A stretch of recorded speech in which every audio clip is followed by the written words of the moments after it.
Councilmember Robinson. Here. Councilmember Zeman. Present. Councilmember Snipper. Here. Councilmember Schultz.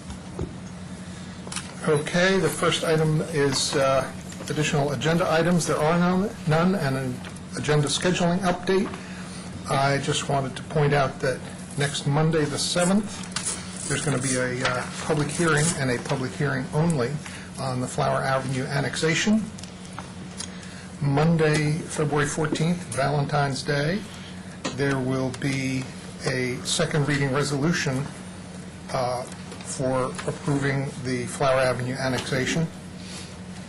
And we originally had scheduled on the 14th, but have now moved to Tuesday, the 22nd, the council direction to the city manager for budget priorities. Also on that night, we're scheduled to have Ward 4 night, discussion of the large grant requests, and use of speed camera funds. We're now at public comment period, so if anybody would like to make any comments, please identify yourself and come to the podium, and please keep your comments to 3 minutes. And first we'll go to Mr. Lovelace in the back. Yeah, my name is Pat Lovelace, 7620 Maple Avenue, Tacoma Park, Maryland. Your official peace delegate. I want to give a lot of thanks to the Tacoma Park City Police for the quick action and the great action they did in stopping that bank robbery up here. You know, thank God that no innocent people had gotten injured or killed. Thank God no innocent people had gotten killed. And that goes to show that Tacoma Park is a very safe area to live in. Our city police do respond quickly, and that's why I live in Tacoma Park. We have a great city police department, and we have a pretty safe city. And I want to thank the city police, thank Chief Ricucci for the work he's doing on this, the investigation they've done. Unfortunately, the perpetrator had to be killed. But you know, they say a lot of times people do this without no intention on surviving it. It's called suicide by cop. We know that they do that. They do it in prisons. It's called suicide by inmate. And they do it themselves. Sometimes they hang themselves. But suicide is suicide, no matter how you look at it. Because anybody should know better than... They're not going to do something like that in Tacoma Park and walk away from it. There's no way. Our city is too much on top of things. We got a great department here. We got a great people here. And there's no way that's going to be allowed to go over. So anybody else thinking of doing something like that, remember, don't do it in Tacoma Park. You will not get away with it. We are a peace-loving community, but we will, again, not stand for violence. Also, I want to ask, we're having these different ward nights, Ward 5, Ward 4, Ward 3.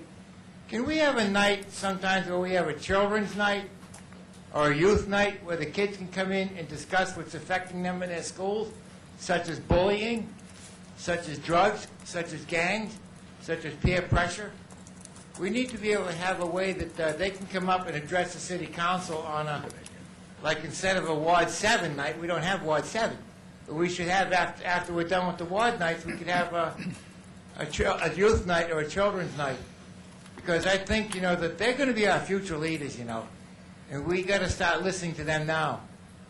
Because, you know, the big problem in our schools now, I've been hearing, is a problem with bullying. It has resulted in suicides, self-destruction, and doing anything to avoid going to school, even self-injury. And we have to do what we can to stop it now. And bringing our kids up to the microphone is a hell of a good way to start. Thanks for letting me share. Thanks for your comments.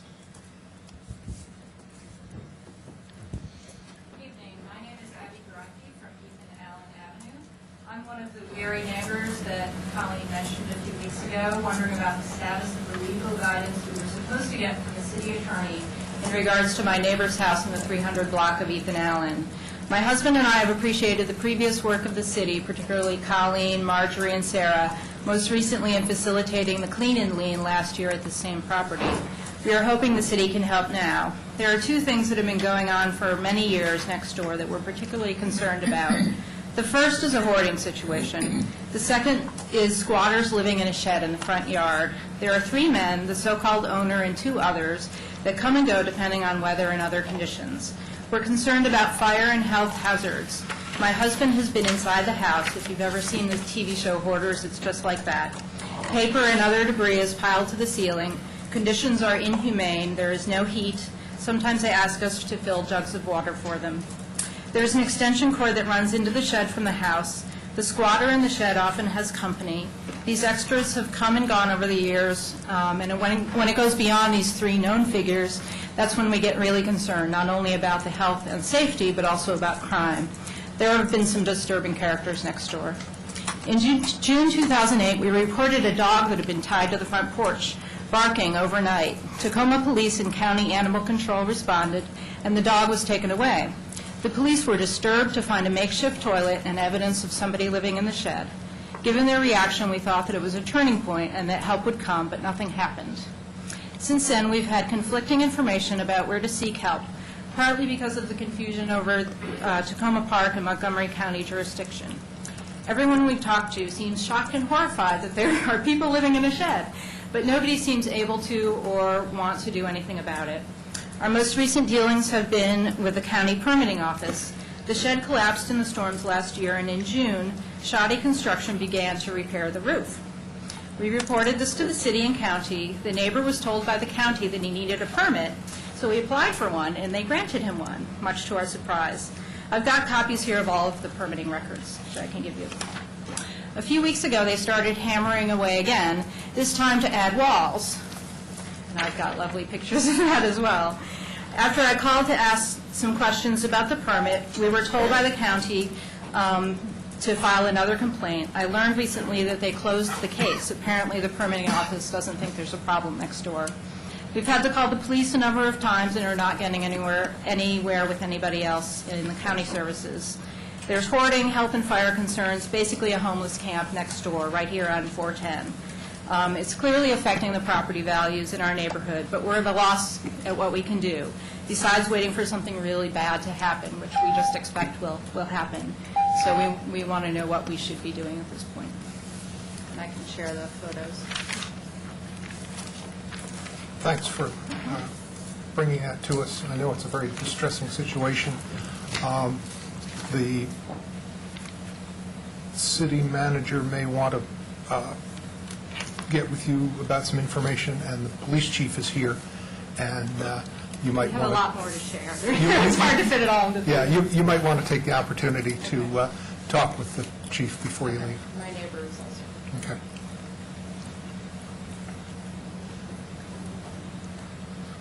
Hi, I'm Shannon Baker Branstetter. I live on the other side of the neighborhood in question from Abby in the 300 block of Ethan Allen. And I just kind of want to thank her for her hard work on this. They've been very persistent over the years, and we've lived in the house about 5 years, and it seems like the problems are getting progressively worse over there. The clean and lean was much appreciated. There was lots of garbage leaning on our back fence. It was almost collapsing, and so the clean and lean helped solve that problem. But the shed's location in the front of the house is right outside of our bedroom window, and so when there's lots of noise and hammering, yelling, swearing at late hours of the night, it is a very big disturbance, which is upsetting to us. And there are just lots of strange behaviors that go on, as Abby mentioned. Some of our plants were dug up and brought over to their yard. I identified them, brought them back to our yard, and the dog situation was also very upsetting. But I mean, I wouldn't begrudge anyone from a home. I mean, I want people to have a home to live in, and I don't want people to, not have shelter. But the shed really is not anywhere close to adequate shelter, and its location is very problematic. So, thank you very much for listening and for your concern.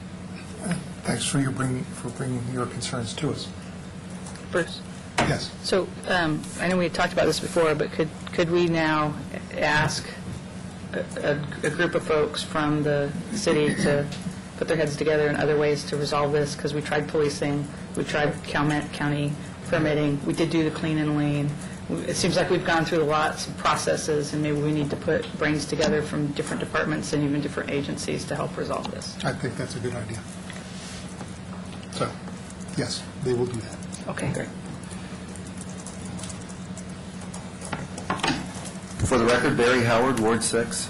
Good evening, everyone.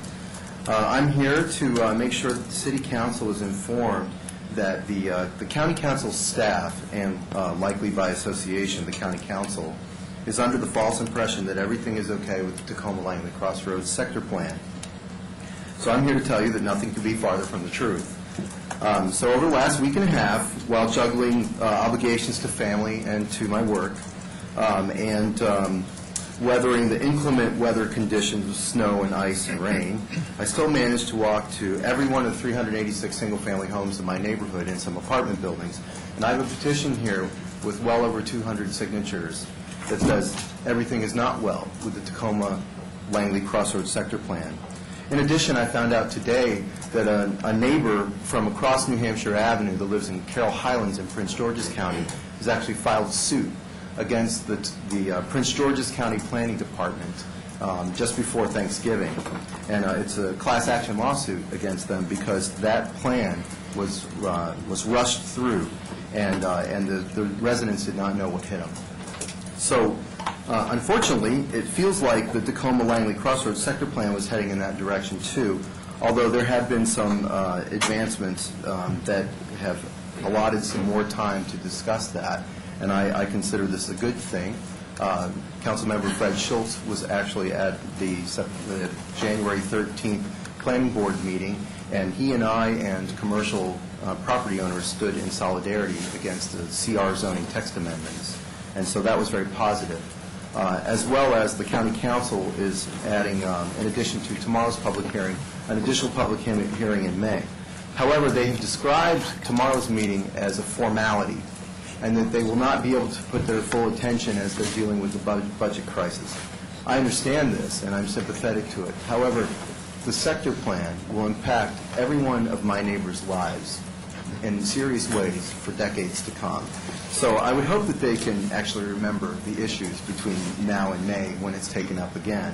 And I hope it does, and it is important to them, and that we can do something to turn around the false impression that we don't care about this issue in Ward 6. Thank you for your time. Thanks for your comments.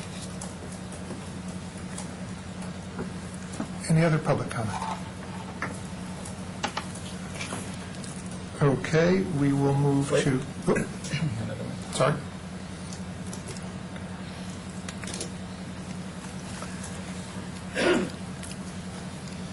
Thank you. I know the council's decided that Tacoma Park is not ready to support solar energy, but I wanted to leave you with a few thoughts. First of all, Councilwoman Clay, your math was wrong on my advantage to taking out the tree. It was actually a per kilowatt advantage, and my system's 4.44 kilowatt capacity, so it's more like a megawatt advantage. But really, I realized that the numbers didn't matter on this. This was largely an emotional issue and a values issue. And it really came down to how we wanted to define ourselves in Tacoma Park. As Councilman Schultz said, we're known as a tree city and not a solar city. Although I have to point out that the sun does play a prominent role in our logo for the city. This was a threat, really, to some people in the city. It was a threat to our core identity. In Tacoma Park, we protect our trees. Councilman Schultz was honest enough to tell people like us who want to include solar in this identity to move up county. Really, the only way that our urban forest is even possible is that we import all of our energy from outside of our forest, asking other communities to bear the environmental cost of our energy. We call ourselves a nuclear-free zone, but in reality, a third of our electrons come from nuclear fission. We just ask other communities to manage our radioactive waste. When we're discouraging solar energy, we ask other communities to take down forests and mountains and pollute their streams so that we can burn their coal. I brought in a picture, as some people said they hadn't seen any reason to change our code. This is a mountaintop removal operation in West Virginia. This used to be a mountain. It will never be a mountain anymore. So we might ask those who are enamored with Pepco power to the point that we have to protect every last tree in our backyards, whether they'd like to move to where their power is from. like this picture. I'm sure environmental disasters like this don't do much for local property values either. We conveniently don't see the environmental cost when we turn on our power, but all of us are responsible for this. Even if you pay for wind power development somewhere else, the electrons running through your house come from these mountains and nuclear reactors. This is not sustainable. This is not what Tacoma Park wants to be supporting. We must find ways to find a balance between trees, which play a very important role in sustainability, but also local renewable energy. And at some point, I hope that Tacoma Park is ready to find some kind of balance. Thank you. Thanks for your comments, and I'll just say that we welcome everybody here in Tacoma Park and don't want anybody to move anywhere else. Any other public comments? Seeing none, we'll move along to council comments. And I would like to lead off. I know we're going to hear from the chief in a few minutes. I do want to say that I've heard from any number of people around our community who really appreciate the work of the Tacoma Park Police and Prince George's Police and Montgomery County Police, and the coordination that happened, the response of our police department in getting there in what was at least broadcast to be 20 seconds. Certainly under a minute, and I think it just shows the level of service that our police department provides, the kind of community that we are, and particularly I want to recognize what a number of people have pointed out, which was that they really wanted me to express on their behalf the appreciation for the dedication and the willingness to put their lives on the line for the residents of Tacoma Park. People could see with the video coverage of events as they unfolded the extent to which the officers were very close to the situation at potential harm to themselves, and people just really appreciated the obvious way in which the officers were professional and carried out their duties and got a good outcome to a situation. So I wanted to express that on behalf of any number of people who have asked me to do that. I also wanted to recognize somebody else who is in the room tonight, and that is John O'Leary, our sound man, our sound engineer. I was gratified to see John's picture in the Washington Post over the weekend, and I said, I know that man. And it was really wonderful to see what you and your wife have done for your friend, your neighbor, your family member. And I know millions of people saw that story and really appreciated the efforts that you've made on behalf of your friend. And I think it's an outstanding thing to do. And I'm very, very proud to know you and to support what you've done. The third thing I wanted to mention was that I have been working, as I've noted a couple times here in past meetings, with residents of the city in putting together what has now come to be known as the budget game. We did this in hopes that there would be an opportunity for people to get together and have a better understanding of what the city budget entails, where we are now and where we might need to go in the future. And we have had a couple of kind of practice run-throughs of the budget game. It's actually a physical board game, and we encourage people to come together and play the game and to engage with other residents of the city in discussing how we might move forward if we have reduced revenues, and how we might have the discussion with more input about what directions we should move and how we do that. We had another session yesterday. I invited my council colleagues to participate. Some were able to attend. And the group at that point thought that a good way to kick it off in terms of playing the actual physical budget game as opposed to the web version, which is at tpbudgetgame.org, but which lacks the kind of the interpersonal back and forth when you do it with your fellow residents, that we should kick it off with kind of the equivalent of a bingo night and have multiple games available and do that in this community center. And we came up with some ideas for when we might do that and how we might do it in terms of using the space. And maybe I was hoping that my council colleagues would support making the space in this building available on a Sunday, since that would seem to be the time when it would be available and without conflict with all kinds of other things that have already been scheduled. But the group recognized that the building isn't generally open on Sunday and would need some staff support to make sure it was open. There was also the thought that in order to make it available for all people in the city, that there might need to be some kind of child care provided, and the thought was if there could be a movie shown in this auditorium that would make it so that if people wanted to bring their kids to see the movie, they could come and participate in the budget game. And that would have a fiscal impact on the city. It's something that we're not normally open on Sundays, so the thought was that if the council thought this was important to get this kind of input on the budget, we would need to direct the city manager to come up with the resources that would make that available, and we would have to support that however we needed to. And I'm hoping the council will support that. And if you can indulge me for just 1 minute, my predecessor as mayor, Kathy Porter, is here, and maybe if we could just hear from her for a minute about the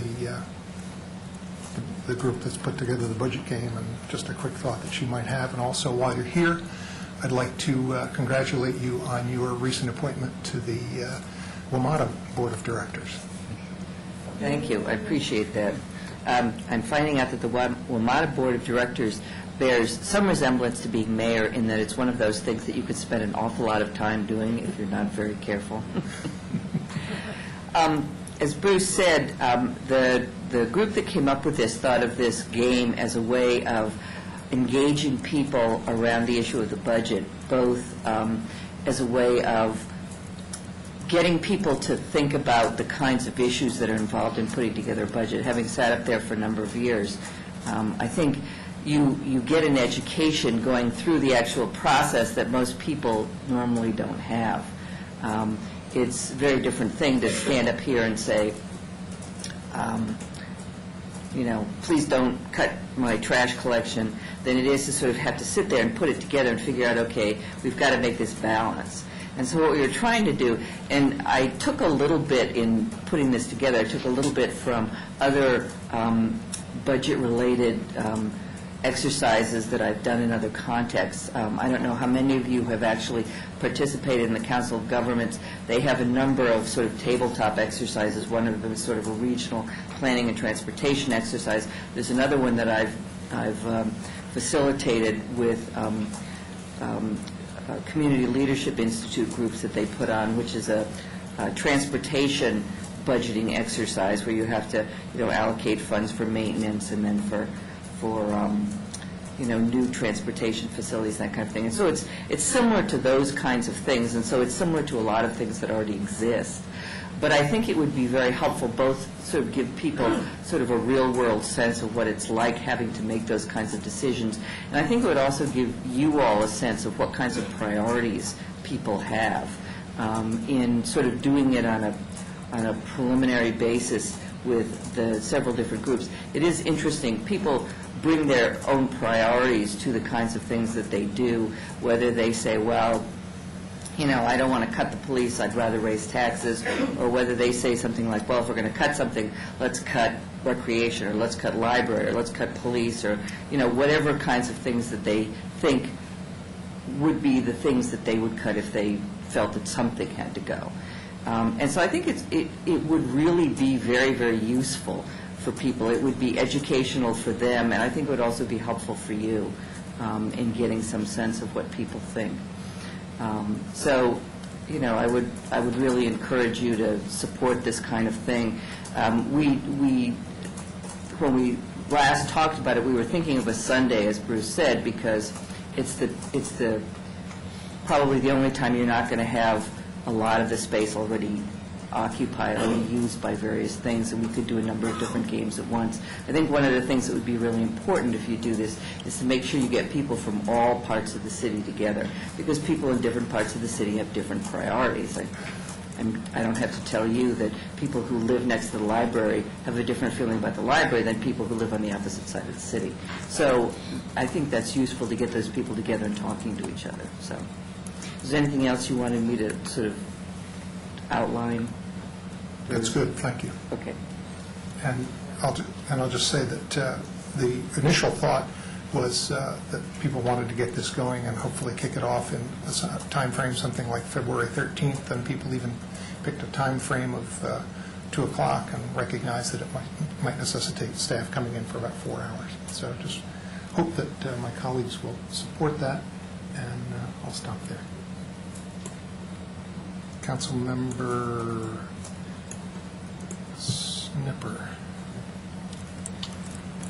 Thank you, Mayor. A quick question. When do you want, what's the process for I'm very supportive of the budget game, and I'm happy to pitch in to help. What is the time frame for getting an answer from us? Sooner is better. Sooner is better, okay. And we'll do that offline, I guess, is what you're thinking. That's fine. Okay. I, too, want to thank the police department for their fine work. Tacoma Park has an interesting reputation around Washington, as many of you know. If you tell your friends that you live in Tacoma Park, you'll often get a smirk or a comment or something like that. It was unfolding on televisions scattered around my building. We could see the video played over and over again, and I got quite a different reaction from folks then. They were absolutely fascinated by the high-quality action of the police force, and I think there'll be fewer of those tacky park or any of the other comments I sometimes get about Tacoma Park as a result of that incident. And I hope that hope that the officers will get debriefing as they need to deal with an incident like that. It's got to be pretty traumatic kind of thing to have happen. And then I'll stop there. Councilmember Clay? Well, first I want to start by making a comment about the trees. Of course, it's not true that Tacoma Park doesn't support solar. We just don't support cutting down the trees to install the solar. The city's talking about solar cooperatives. The city's talking about using the public works facility to put solar. We have solar panels on top of this very building, so clearly the city supports solar and future solar action. The calculations that I used were actually from the expert that was provided by the person providing testimony. So if the numbers are wrong, it's because there's information that came direct from the expert. The other thing I want to say is that I think it's a false premise to put out the idea that Tacoma Park has this direct relationship to the destruction of mountaintops in West Virginia. Because I think if you take that argument and you look at it and you apply it to, and it's not that I don't think that we don't have some collective responsibility for the environment. I engage in lots of things that are things that we do locally that have a global impact. But I think to try to put that on the people of Tacoma Park, that we're somehow all responsible for the destruction of the mountaintops in West Virginia, just ignores the economy of it. The fact is, if every person in the United States used wind or solar power, they'd still cut down the mountaintops in West Virginia, and they'd put the coal on on a ship and they'd send it to another country and it would be processed. And even when you have solar, you're producing solar power. Like the idea that producing wind power isn't worth anything, I just want to dispel that as well, because it is worth something. The city's doing 100% wind power. Lots of folks in the city have bought wind power, and that's a valuable thing to do. If you have solar panels at night when you're running your heater, it's not being powered by your solar panel. It's being powered by power off the grid, which it is correct, that can come from nuclear power, all kinds of other things. But the fact that you're buying and investing in renewables is a really good thing, and I don't want people to stop doing that. I went and played the budget game, and thanks to Kathy Porter and the mayor and other folks who have been working on this. I really enjoyed it. I learned a lot from playing the game as well. I thought it was really interesting. I hadn't really thought about the city's budget in $100,000 increments, and that's one of the interesting things. To be able to play the game, you have to have equal values, and so they tried to pick out things that were each worth $100,000 so that every chip was sort of worth the same value as you traded. It was really interesting because here's the board, and I got to talk to a couple of my council members about this before the meeting, but there's the board, and it lays out the different departments and what their budgets are and sort of elements of the budget.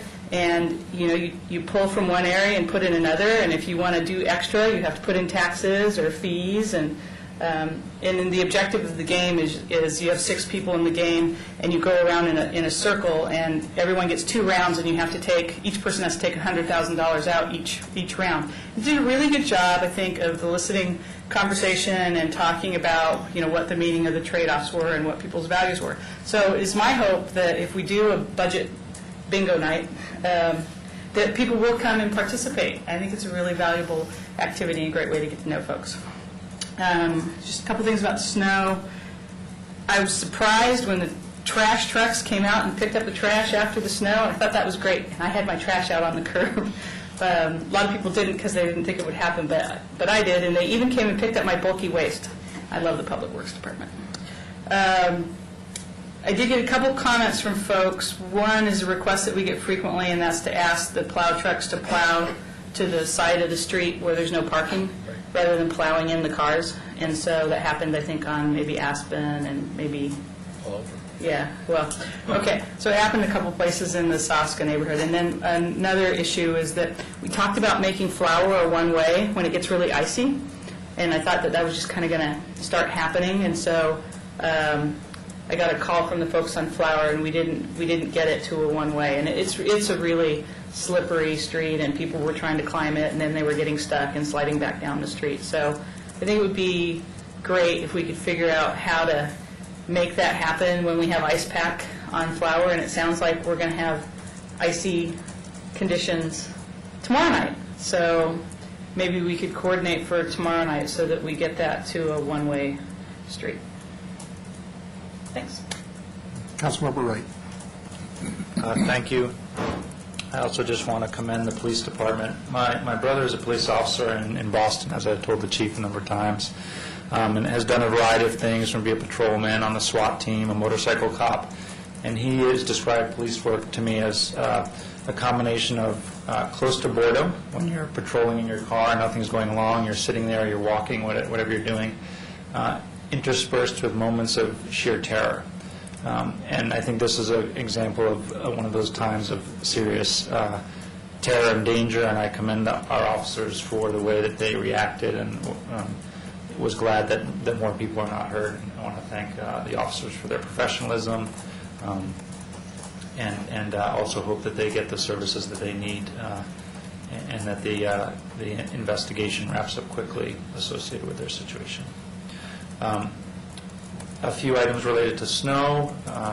Birch Avenue, going from Cedar Avenue down towards Dogwood, is basically pack ice, a sheet of ice. I'm not sure what happens there. It probably needs a skid steer or a front-end loader to remove it, and then needs to be treated. It's probably dangerous, like flowers going downhill.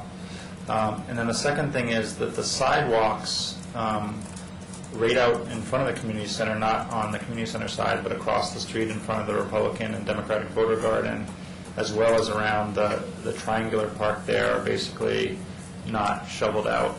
at all, and they're just pure pack ice.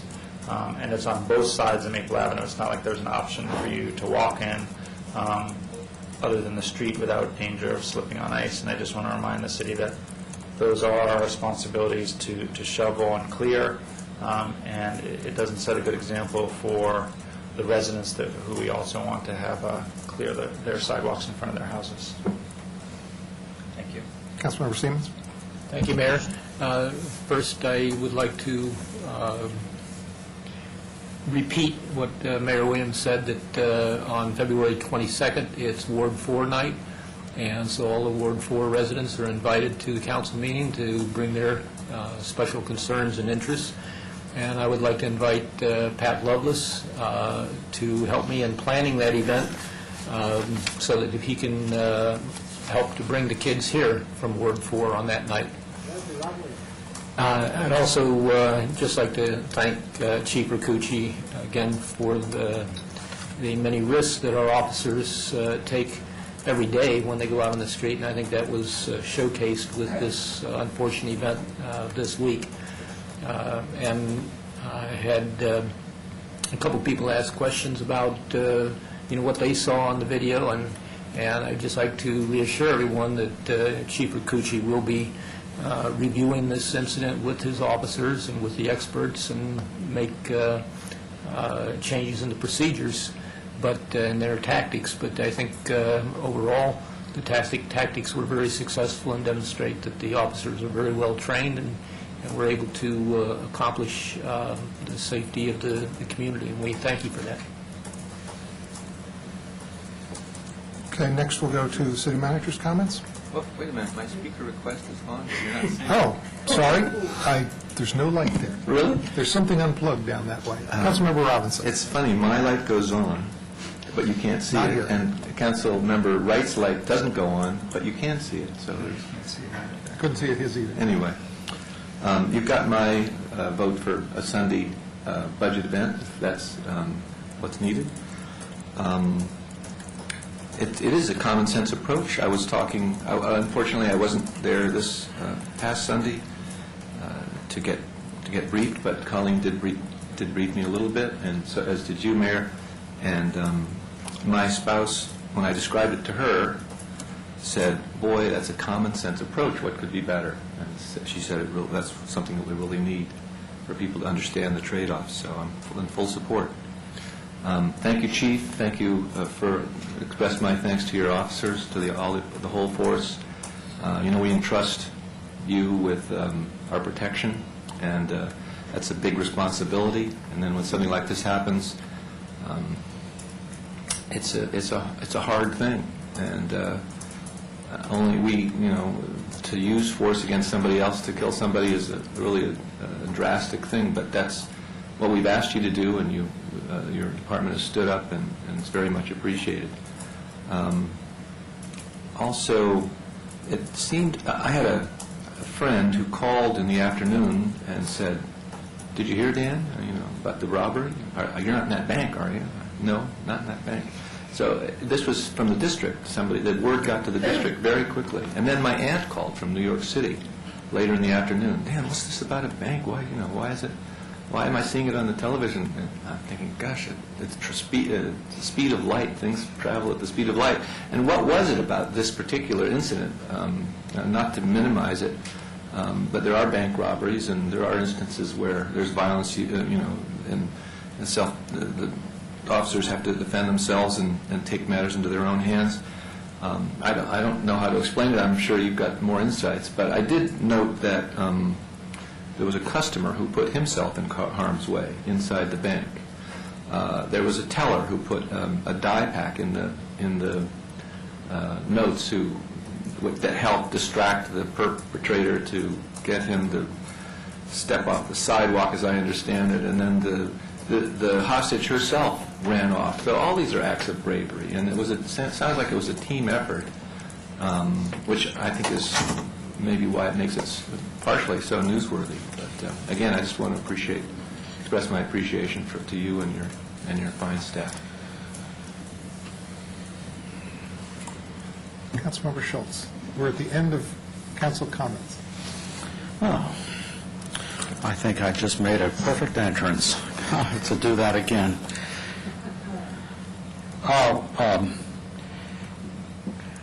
I just wanted to, again, say what I said on in an email I sent to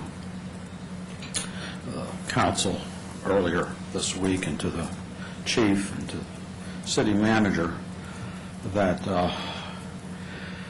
and I'm sure it's probably already been said by everybody up here, but I'm going to get my 2 cents in too, by darn, and that is that the police department here did a truly outstanding job. And there was an article in the Washington Post the day following where the journalist who wrote the article, the reporter, quoted some so-called experts in around the country about how to handle such a situation. And it really irritated the heck out of me to hear some of this Monday morning quarterbacking going on about should-haves and could-haves and all this sort of thing. And it's just so easy for people who have never been in a situation like this to make these kinds of comments, which are absurd, unconscionable. And this is a situation, if you timed it from the time the guy stumbled out of the door of the bank till the time that he got, the hostage broke free, was probably about 1 minute. And in that time, you had 3 different police departments coming into this scene and having to coordinate their efforts. And in that kind of a situation, there's no time for a bunch of football players to get around and huddle and call a play. Everybody's relying on instinct and their training and trust in their colleagues, who have all been equally well trained. And Chief, I saw your interview on Channel 4 this morning. I thought you said what you needed to say very, very cogently. It worked very well, and I think these were heroic actions that our police and the Prince George's, all the police, undertook. So we should be nothing but proud and grateful, as I'm sure we all are. So I will say that. And the only other comment is that I found out this afternoon, that my RCN cable went out again this afternoon, and the ice storm hasn't even started. So this is probably RCN just sort of getting ready for the storm and collapsing everybody's service before the storm starts, so they get ahead of the game. If anybody knows a good cable company, let me know, because I don't have any telephones, TV, cable, internet, or email. Other than that, we're okay. And thank you. That's all I needed to say tonight. City manager's comments? Sure. I asked Chief Rakucci if he could come this evening and brief the council about the bank robbery on Friday. And certainly there have been some questions in the community about our staffing in the wake of that incident, since we do have 3 officers who were placed on administrative leave as a result of that shooting. I'm also going to talk a little bit about snow, because that's been a big concern, too. Good evening. Starting with last Wednesday's snowstorm, the last 6 days have been rather stressful, traumatic, and tiring for our police department. As the snow fell and the trees and wires began to fall, calls for service began to come in. We responded to every call for wires down, trees down, wires on fire, trees on fire. We documented, contacted Fire Board, PEPCO, Public Works, and the arborists. Over the next 4 days, we responded to numerous calls, and we did return to previous locations to check so we could keep our list updated. We notified PEPCO on numerous occasions, and to think that a police notification makes a difference, you're incorrect. Because of our training, we were able to remove some of the cable wires which were causing problems. We have learned, and we did put out, that the cable company wants you to call specifically when you do have a problem.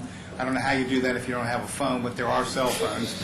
But they want to hear from you because they want to specifically try to pinpoint the problem. I spent 2 days in dispatch, as Colleen will tell you, answering phones on Wednesday night and Thursday morning, and I feel the pain over PEPCO's response. I believe we did a good job in responding to our residents' needs. We also provided shelter information and offered to transport those in need. Friday, a bank robbery, a hostage-taking, a rescue, and a shooting occurred on live TV. This event was broadcast worldwide, and the city of Tacoma Park and its police department were at center stage. Our department performed as it was trained. Every member played a part. A successful conclusion to this incident was achieved. All employees of the bank, the customers, the officers went home that night to their families. I first want to thank the Prince George's County Police for standing beside us as the suspect and the hostage came out and assisted us in the takedown. I want to thank Montgomery County Fire and Rescue for their part in the treatment of those injured and the dismantling of the hoax bombs, one in the bank and one on the suspect. I want to personally thank Chief Tom Manger and the Montgomery County Police Department for taking over this investigation. I want to assure council and our residents that we have modified, changed assignments so that we have enough officers on the street to respond to calls, and the minimums that we have will be met as they always are. A thorough investigation will be conducted by the Montgomery County Police Department. An internal affairs investigation will be conducted by our department into the incident from an administrative standpoint. On Friday evening, we met as a staff to review the day's events and plan for the future. We've also scheduled a debriefing of all the people that were involved in the incident, where we will go over the incident to second-guess ourselves, to look how we performed and what we can do better. We will also have counseling, and all officers before returning to duty will see a psychologist. I continue to be briefed by Montgomery County Police on this case, and will do so and continue to report back to the community. In my 43 years in this profession, I've never been prouder of a department. The men and women, both sworn and non-sworn, proved what my goal was when I stood up here 4 years ago upon becoming the chief of this department, that our department would be the best municipal department in the state of Maryland. We've had 3 police shootings on my watch. All involved a hostage either at knife point or gunpoint. Each was brought to a successful conclusion with the hostage being safe. The residents of Tacoma Park should be proud and rest easy tonight knowing that they are in capable hands of this police department. I would like to personally thank all the city residents, the former members of our department, residents from the entire metropolitan area, my former colleagues from Montgomery County and Front Royal, friends, family, and most of all the members of our department for their words of support during the last couple days. I will take questions if there is any at this point. I will answer Councilman Robinson's question. The reason this got the broadcast it did, they have technology now from the helicopter where they took this tape of the incident. That incident was broadcast over the internet within 10 minutes of it being taken. I had only been on the scene. I came on the scene as the shooting went down, and as I was making decisions, I was whispered in my ear, well, this is already out, boss. They're looking at it on TV as we speak. So that's a new thing we have to deal with now with the age of Facebook, Twitter, and what goes on the internet. So that's why it went out. We got calls from South America from people that know people in the department that saw this incident. So it's a worldwide incident. Councilmember Clay. Well, thank you. I didn't make any comments during the council comments section, but I really appreciate everything that the police department does, as I've said on numerous occasions. But I also wanted to tell you that I've gotten a lot of comments from my constituents who are so happy that things ended without any of the customers or the hostage being hurt. But one question I had is how is the person who got conked in the head with the gun? He's doing all right. He was treated at the hospital. He's doing fine. Okay, thank you. Any other questions or comments? Thanks very much, Chief. Thank you. One last item. For many, many years, I don't know how long it predates me, we've had a valued member of our team handling the sound for council meetings, Mr. John O'Leary, who the mayor recognized earlier under his comments. After many years of service, Mr. O'Leary's last evening with us will be tonight, and just wanted to take the opportunity to personally thank him for all his hard work and dedication to the community and to wish him well. And we have...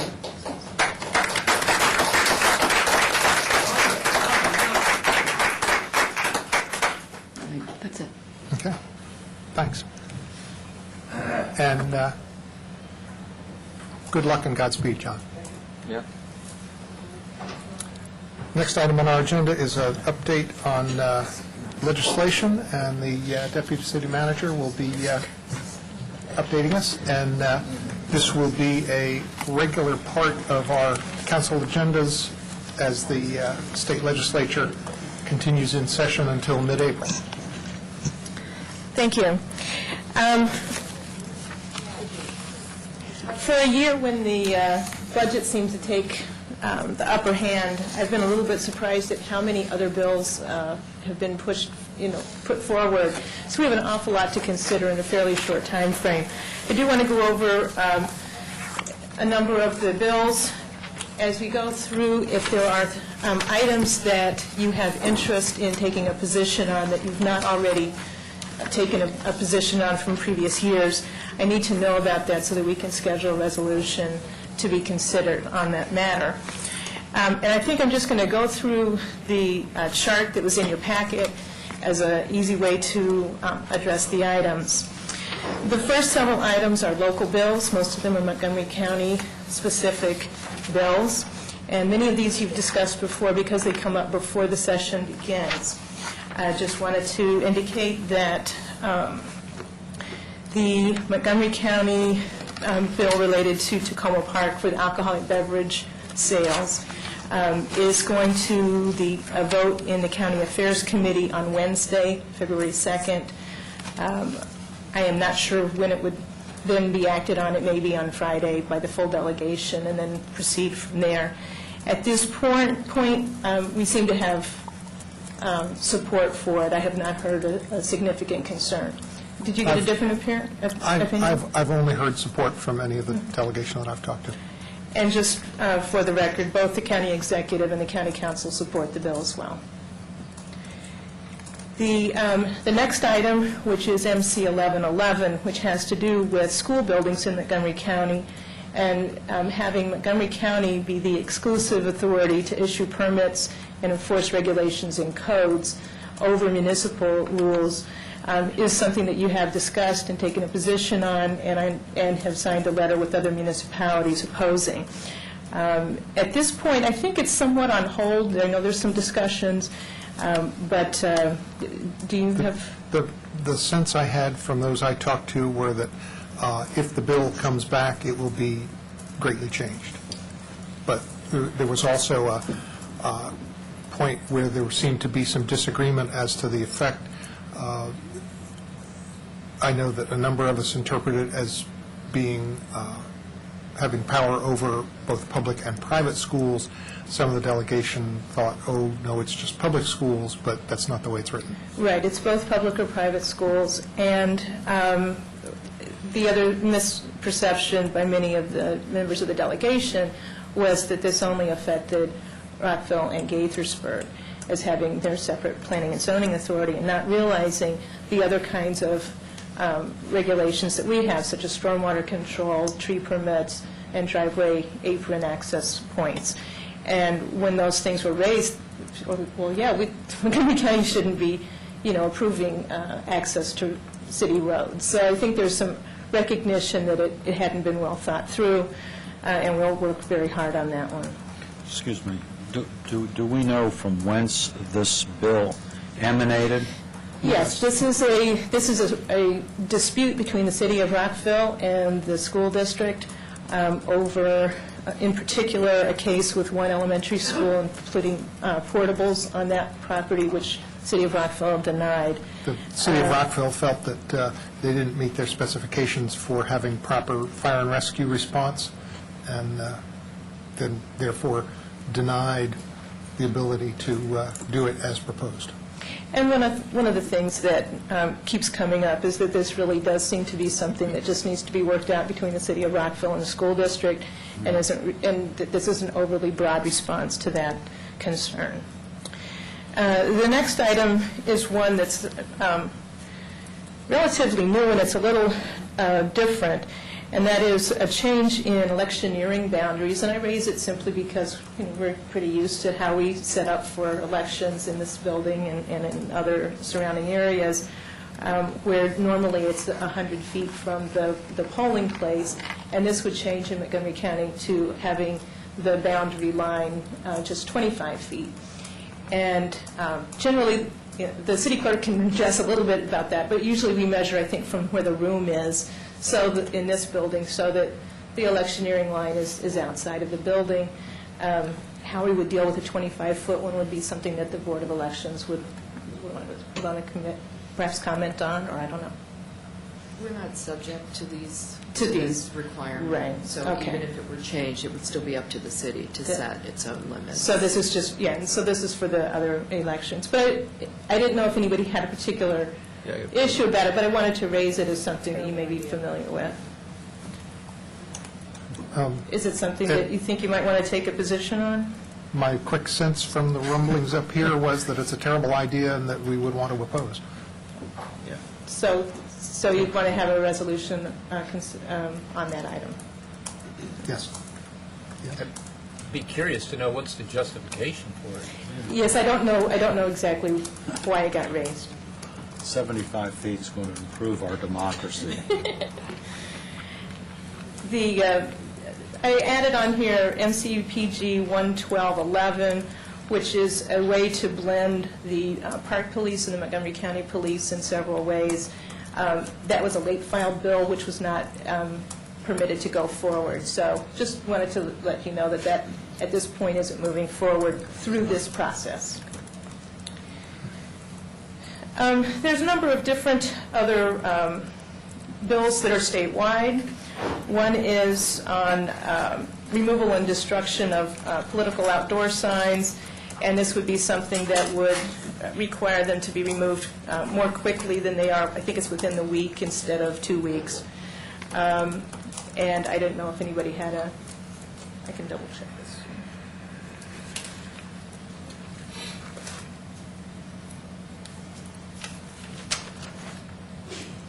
Instead of 15 days, it would be 5 days that signs that are posted would need to be removed. And I don't know if that's something you wanted to take a position on. These are signs on private property or what? Illegally posted signs? Illegally, they shouldn't be. I would guess that doesn't. These are outdoor signs. Probably on private property, no? And probably doesn't concern with us within the city limits? Probably, it might affect state roads. Generally, state highway picks them up off state highways. We could, I will double check. It's not clear from the language here. my reaction is, if they're illegal, why do they need to hang around for 15 days? On the other hand, is anybody really going to enforce it? Basically, the new language on this says, if an outdoor sign that advertises a candidate or the support or defeat of any proposition is not removed as required, the government of the county or the municipality in which the sign is located may remove and destroy the sign and may charge the candidate or the chair of the political committee that erected the sign for the cost of removing and destroying the sign. Revenue. Sounds great to me. Oh, yes, let's support. More revenue. Support. This is that the county or municipality may, so this would be an authorizing. If we choose to, we can fine, That's right. remove and fine in a shorter period. That's right. Seems reasonable. That's something that I think we don't need a resolution on because it's kind of enhancing allowing your authority to make decisions. Good.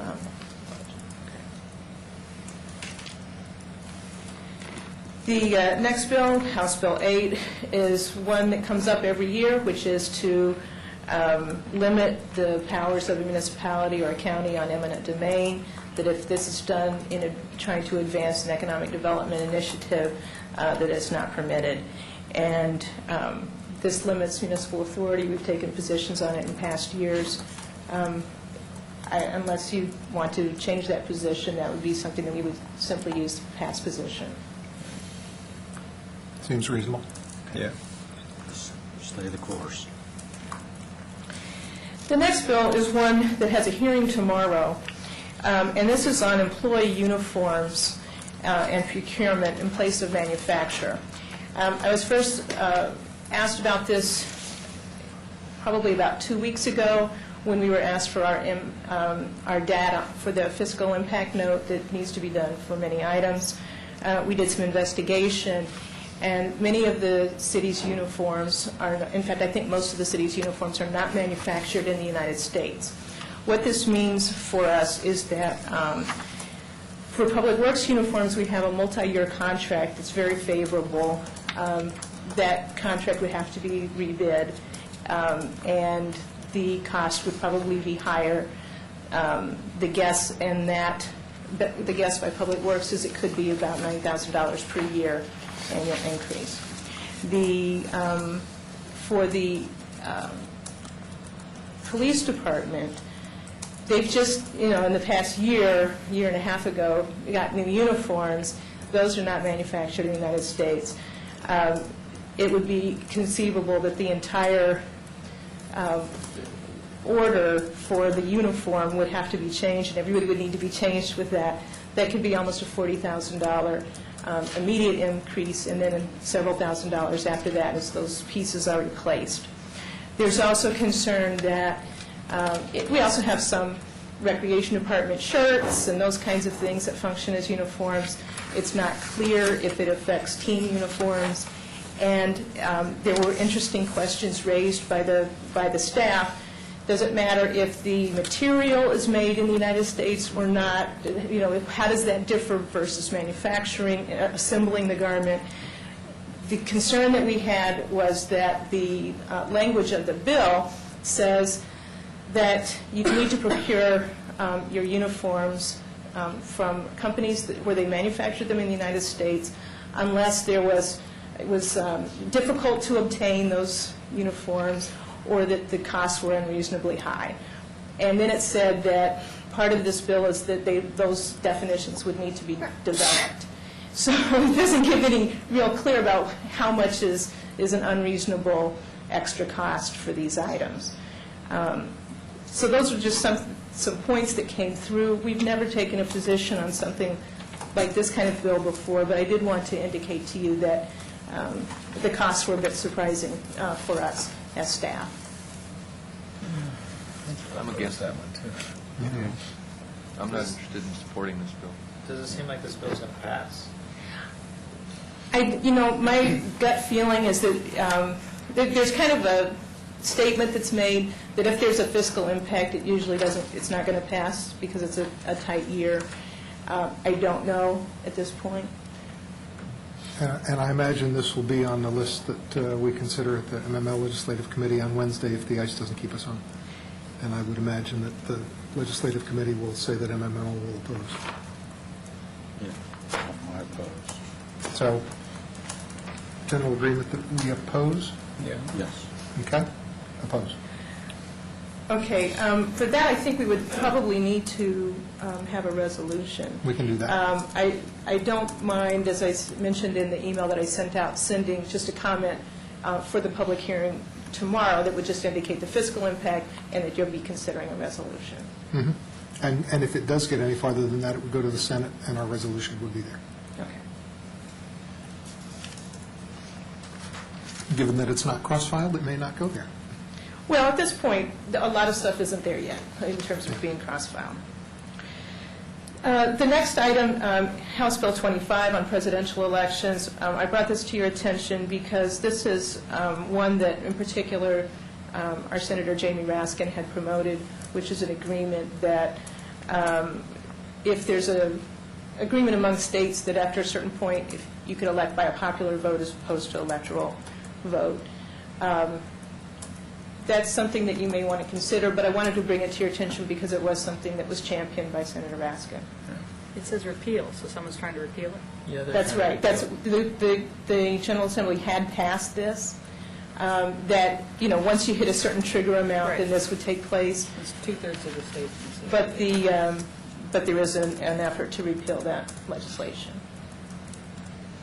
So do you want to consider a resolution on that, or do you not want to consider I don't want to repeal it.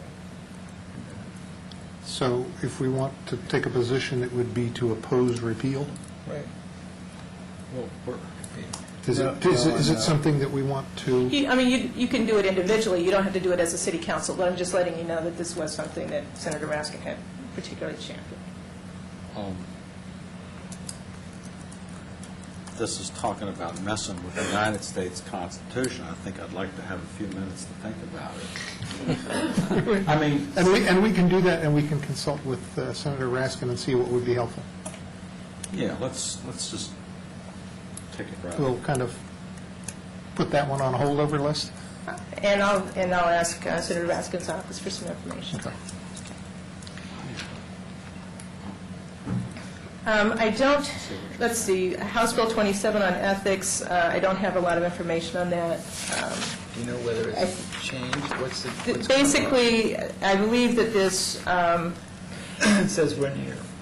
Okay, it does allow for a person who was an official in the state government to do lobbying on behalf of local governments, but not on behalf of corporations for a set period of time. So there was it kind of,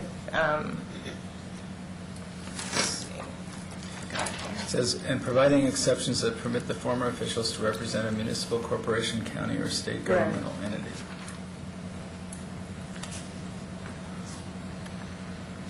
so basically this allows a little bit more flexibility for a public official to represent a municipality within a year of leaving their state position.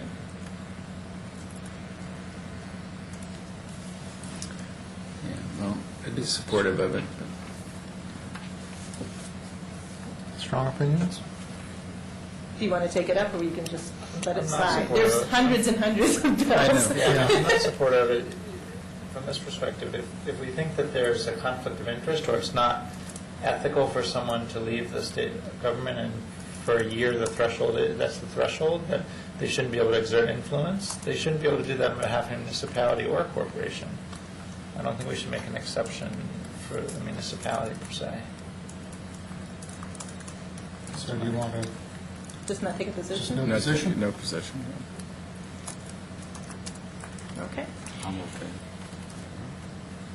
Just a heads up that with the budget bills that the governor's office has put forward are fairly extensive and have many kinds of proposals related to issues that you're concerned about, including local revenue and pension changes. And that information will be shared with you. We've been getting some of that, but we'll have some. Not only is the governor's office putting forward these, but different senators are also having their own pension ideas. So there will be a lot of different competing concepts out there.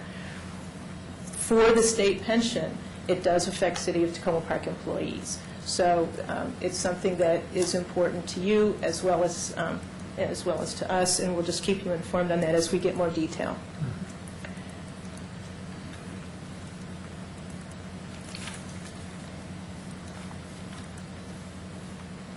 There's, there's a strange bill, House Bill 118, which gives a voter the option to declare that that they be required to present proof of identity when they vote. Not sure the point of this, but it may be trying to move towards more identification requirements for voting. So it does it as an option in this, but it's strange language, and I just wanted to let you know about that. I don't know that you need to take a position on it, but it kind of triggers some of the concern that we have on a number of immigration bills that in my mind when I saw that. I don't know if you want to take a position on it, but I'd like to know more about it. I mean, there is a movement in other states to do things like this, which are actually trying to make it a little bit harder for people to vote, basically. Right. There's other ways, and so it sounds weird that it's an option. Like, it is you can very provide strange. an option to show your ID. Right, which might make sense if the thing in record was not the right address from what you were giving, you had a valid ID, you could show that would actually improve. But, so I would want more information. I'll find out more information on that. House Bill 121, which has a fairly elaborate title, Lorraine Sheehan, Health and Community Services Act of 2011, is essentially the alcohol tax that's being proposed that would then use some of those funds for health and community services. In the past year, there was some support by the council for this bill. I don't know that a strong resolution was taken on that. I don't know how you want to move on it this year. Last year was a very quickly changing thing late in the session. This year, it seems to be a very important proposal right up front. Do you want to have a resolution on that? And it's the vehicle for raising the alcohol tax? Yes. It's an alcohol tax with the money then to be used for certain health and community services. But is it one among many options on what to do, or is it the bill? It's the main one. The bill? Yeah. I would vote to support it. Yes. Isn't it likely to end up being killed in committee like all the other attempts have been in recent years by certain committee chair people? I don't know the answer to that. This year, there seems to be quite a lot of momentum behind it. They haven't raised the alcohol tax since, I think, the Eisenhower administration, so Right. I would... Yeah, it's different for hard liquor and beer and wine, but some of it goes back to, you're right, like 54.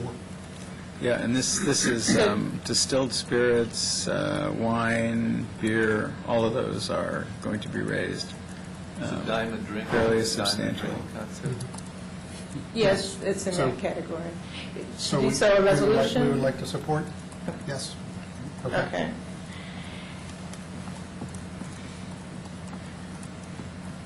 I have to admit that I'm not completely familiar with House Bill 159 on public funding and Small Donor Act for General Assembly elections. The bill is humongous, and so I will bring back some information on that. There's not a hearing immediately scheduled for that. For some of the additional items, I do want to raise a bill that Councilmember Siemens mentioned, which is House Bill 127, Senate Bill 262, the Financial Literacy Act requirement, which would say that as part of a requirement to graduate from Montgomery County High School, you needed a semester of a financial literacy course. And that is something that Councilmember Siemens suggests that is be supported, be considered. Is that correct? Yes, thank you. It is, Jamie Raskin is one of the sponsors on the Senate side. Of course, they do plan to merge those bills, and this is strongly supported by our comptroller, Peter Francho. Aside from that, I think it's a great idea. I think it should be, and I would encourage my colleagues to support that. So you have a resolution to consider that? Yes. I support it. We had to take that class when I was in high school. It was called consumer math. And you did budgeting, and you make your grocery lists, and you had to do your taxes, and all that kind of stuff. And it was incredibly helpful. I think it's a fantastic. Made you what you are today. It made me what, that's right. Yeah. No, seriously, I thought it was a great thing. And I've long wondered why they don't do it everywhere in the United States. You got to be able to fill out your checkbook form. The next item I'd like to raise your attention to is Senate Bill 116, which is the Religious Freedom and Civil Marriage Protection Act, which is opportunity for civil marriage regardless of gender. And in the past, you've supported that. And I would assume that you have the same again. Yes. And I'll just note that it has a much better chance this year. Right. It's being sponsored by the House Majority Leader Kumar Barve, a number of additional people, and I've personally thanked all the main sponsors. I'll provide a little bit of additional information later on Senate Bill 130, which allows for a certain income tax benefit to people who are members of a community emergency response team, which we encourage people to be. But I'll provide a little bit more information on that. And I have not yet had an analysis of Senate Bill 198 that has some changes to stormwater management, and I don't know the impact of that yet, but I will get that information to you. The next item I just want to mention, I put in the email to you, is that on February 8th, Tuesday, February 8th, the Montgomery County Council will be having their public hearing on the CIP.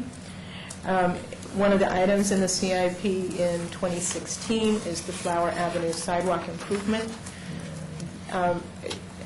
You may wish to have somebody testify at that public hearing.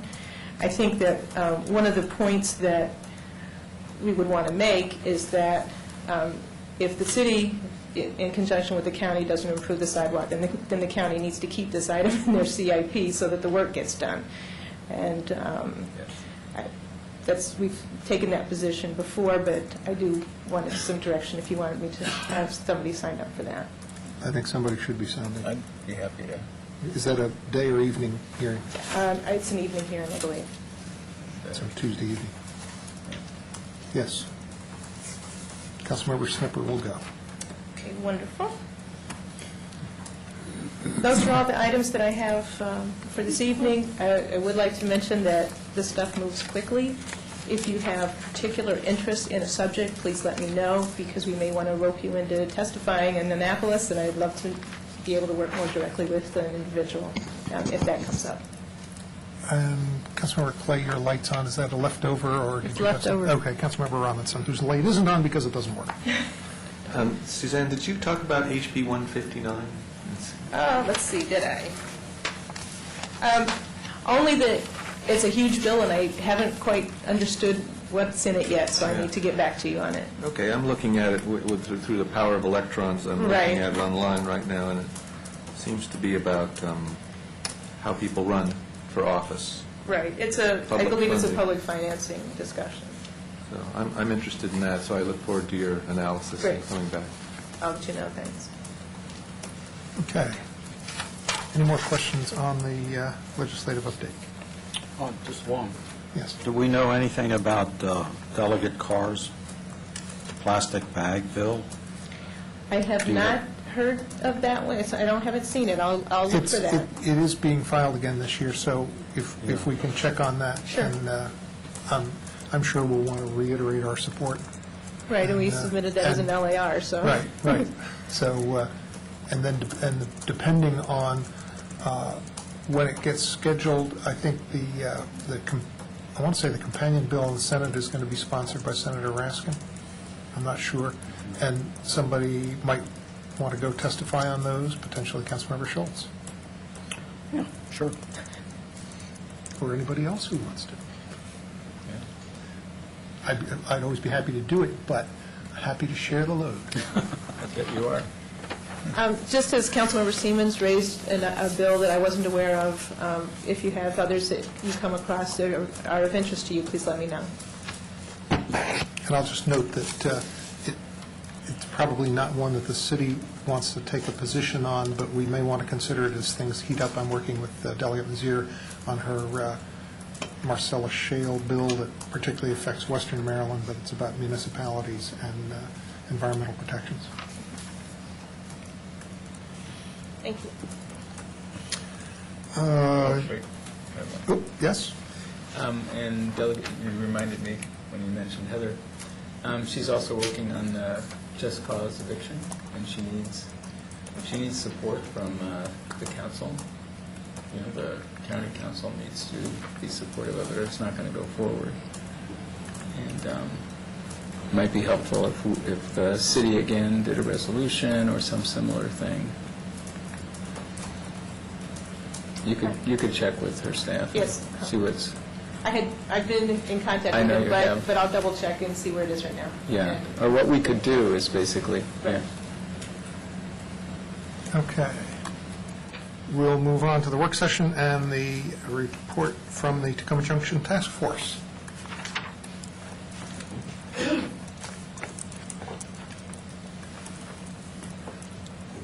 And just a heads up for the Recreation Committee folks, if they're here, I think we'll take a quick break after the Tacoma Junction Task Force before we get to the recreation.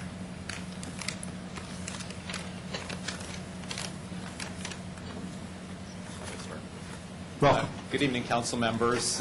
I'm Seth Grimes, co-chair of the Tacoma Junction Task Force, along with Tara Cohn, whom you know very well. Thank you for having us here this evening. We wanted to present an update of what we've been up to and what we're planning to do over the course of our designated lifespan, which started in September and runs through September 30th. So you have in your packets a number of materials that together add up to a Tacoma Junction Task Force update.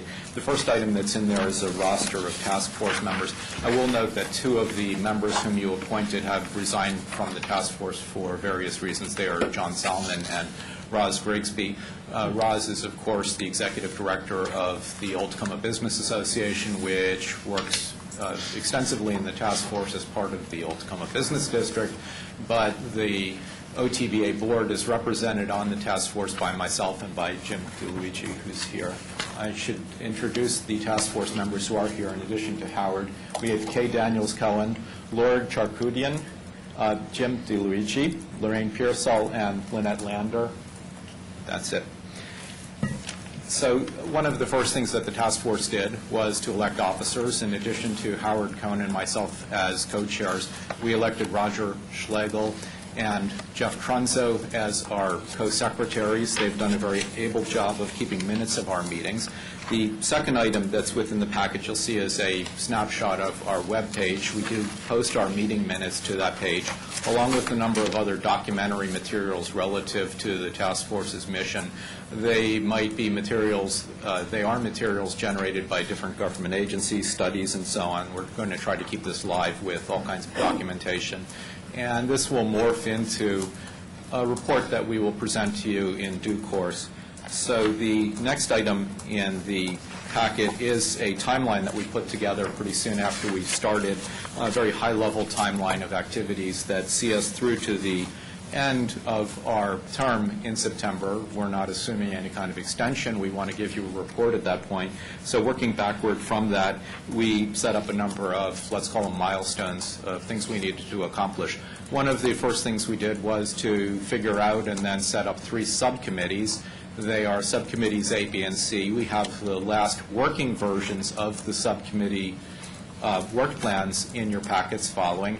Subcommittee A focuses on the city-owned lot on Carroll Avenue, where the temporary fire station was and has now been removed, as well as the business district. Subcommittee B is tasked with research and outreach. There have been numerous efforts over the last couple of decades to try to figure out what to do with what is now the city lot, which I believe was acquired in the mid-'90s by the city. So there's a lot of history there. There have been various studies about walkability, all kinds of things. So that subcommittee is tasked with dealing with all the history and then dealing with outreach. And Subcommittee C is roughly tasked with livability, all kinds of aspects of making the Tacoma Junction area safe for pedestrians, useful for the community, all kinds of stuff like that. The task force as a whole has worked hard to identify issues that might affect our work and that might affect the council's decision-making when it comes to deciding what to do about the Tacoma Junction area. Those issues include agency jurisdiction, since we have state highways, or maybe state highways in some cases, running through Tacoma Junction. We have different agencies responsible, for instance, for signal timing, roadway maintenance is being worked out, and all that kind of stuff. The Tacoma Junction area is in a historic district, not a National Register historic district, but a county and state recognized one. For instance, on those 2 issues that I just mentioned, we had a discussion where Deputy City Manager Suzanne Ludlow was gracious enough to come, as well as a representative of Delegate Heather Mazier, to talk about Route 410 and that status, specifically as relates to Tacoma Junction. We had, through the assistance of Lorraine Pearsall, Scott Whipple from the Montgomery County Historic Preservation Commission come to a recent meeting to discuss historic preservation issues and implications on the task force. So as a sample of the kind of minutes that we take, we have included the minutes from that meeting, which wasn't a task force meeting per se. It was a committee of the whole meeting. In any case, you can see the kinds of things that we discussed and the kinds of minutes we take there within your packets.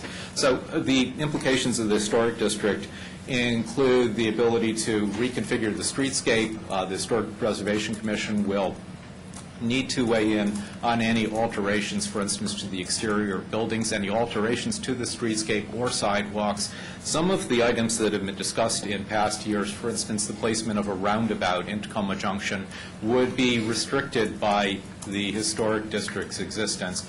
For instance, anything that would alter the width of the roadway would be a historic matter, because that's part of what comes within the purview of the Historic Preservation Commission. So that really severely limits the ability to re-engineer certain things there. Now, I will mention the roundabout specifically because a lot of people are interested in that and have been. That is a controversial issue in the city and within the task force. We don't have any general agreement on that. So it's something that we're trying to work out, and we will attempt to bring to you all sides of the issue along with recommendations on everything where we choose to give recommendations. Another area that we've been discussing, and this was prompted by city staffs bringing forward the idea of engaging a consultant. They had a specific one in mind that had worked in a number of jurisdictions around the Washington, D.C. area. The idea of bringing consulting assistance versus, of course, the availability of lots of resources here within the Tacoma Park community available for free, really expert resources. So, for instance, one person whom we contacted is Farrell Hammer, who lives within a few blocks of here, who was, I believe, the interim director of the Montgomery County Planning Office and is now in charge of a staff of like 40 as the director of planning in the city of Alexandria. She has graciously agreed at the appropriate time to come discuss with us. So there are resources available within the community. On the other hand, some task force members, and we're divided on this, would be interested in getting outside resources, which of course entails spending money and potentially procurement. To that end, on that specific issue, task force members did draft an inquiry letter, a request for information that we sent out to consultants. Kay Daniels-Cohen is spearheading that along with Lynette Lander. And we asked for responses, just an inquiry from consultants about what they do, what they might charge, and so on, for February 3rd. Going forward, we are also, of course, very interested in near-term improvements to Tacoma Junction, things that wouldn't necessarily cost much money, that could contribute toward reaching the city's and the community's goals for the junction. These are things that have been discussed before the council previously. We really would like to see the council take action on them. That would include a look at signal timing and improvements to that to speed traffic flow and aid pedestrian safety. The addition of a crosswalk between the city lot and where the former TJ's Market is. And then the third item was street signage to indicate the presence of the city-owned parking lot.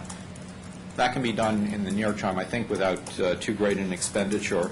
And by the way, one issue that we did discuss within the historic preservation discussion was the kind of signage required, well, the 410 discussion as well. Is it a state highway or not? What latitude does the city have to place the kind of signage it wants there? But the signage for the city lot would really help people driving through understand that they can park in the Tacoma Junction area pretty easily and patronize the businesses and other community amenities that are there. So we do have plans going forward to consult government agencies, and we will do this in consultation with city staff, with Sarah Daines in particular, who is our liaison. That would include the Montgomery County Department of Transportation, the State Highway Administration.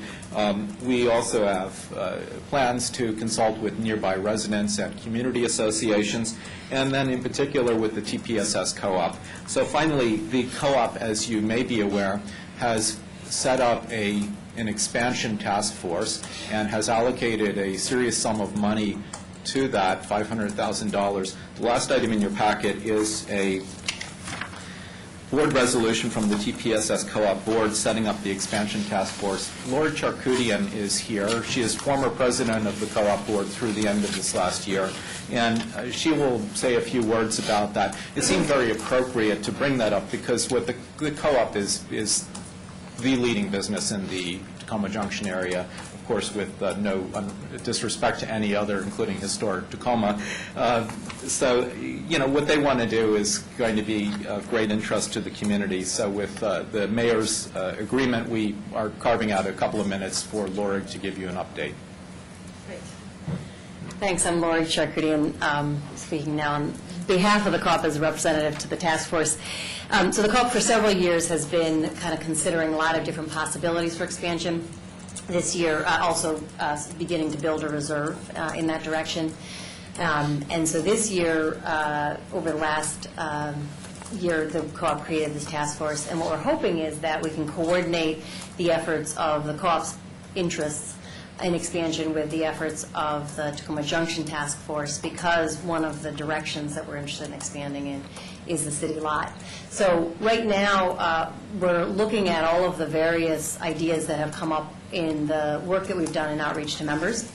And so that includes expansion in prepared foods, expansion in a cafe, sit-down area possibility.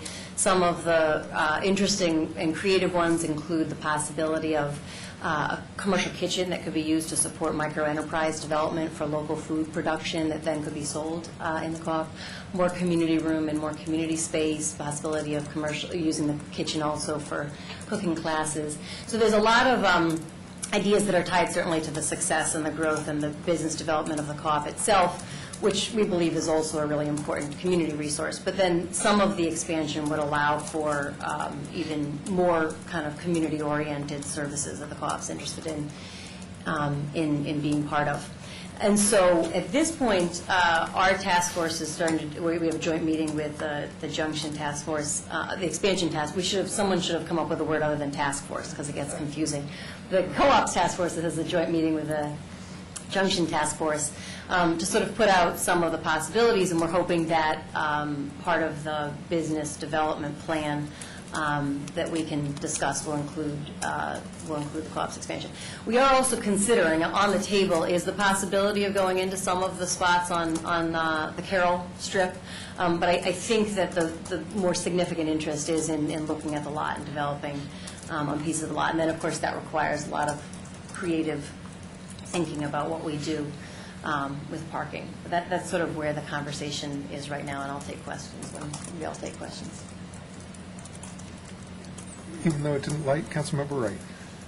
Just a question about, related to the expansion, is there any talk or about actually purchasing the building? Well, maybe that's changed. My assumption is still that the co-op doesn't own the building they're in, right? Yeah. It's still owned by someone else. Mm-hmm. Is there any discussion about also purchasing the building as part of that expansion? Yeah, so that's on the table. It's not clear whether the owners are interested in that right now. I mean, there's, I think, roughly 3.5 years, I think, on the lease. It's a 5-year lease. And I think that's a possibility. But it's, I think the possibilities on the table could be done also without purchasing it, so.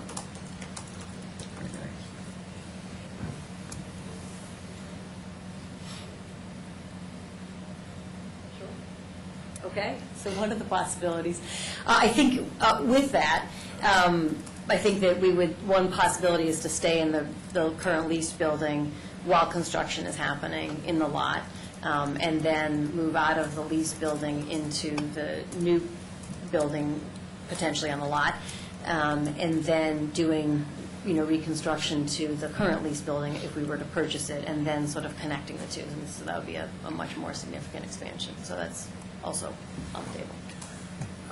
I'm not speaking for the council, I'm just speaking for myself, in that I think I could see a way to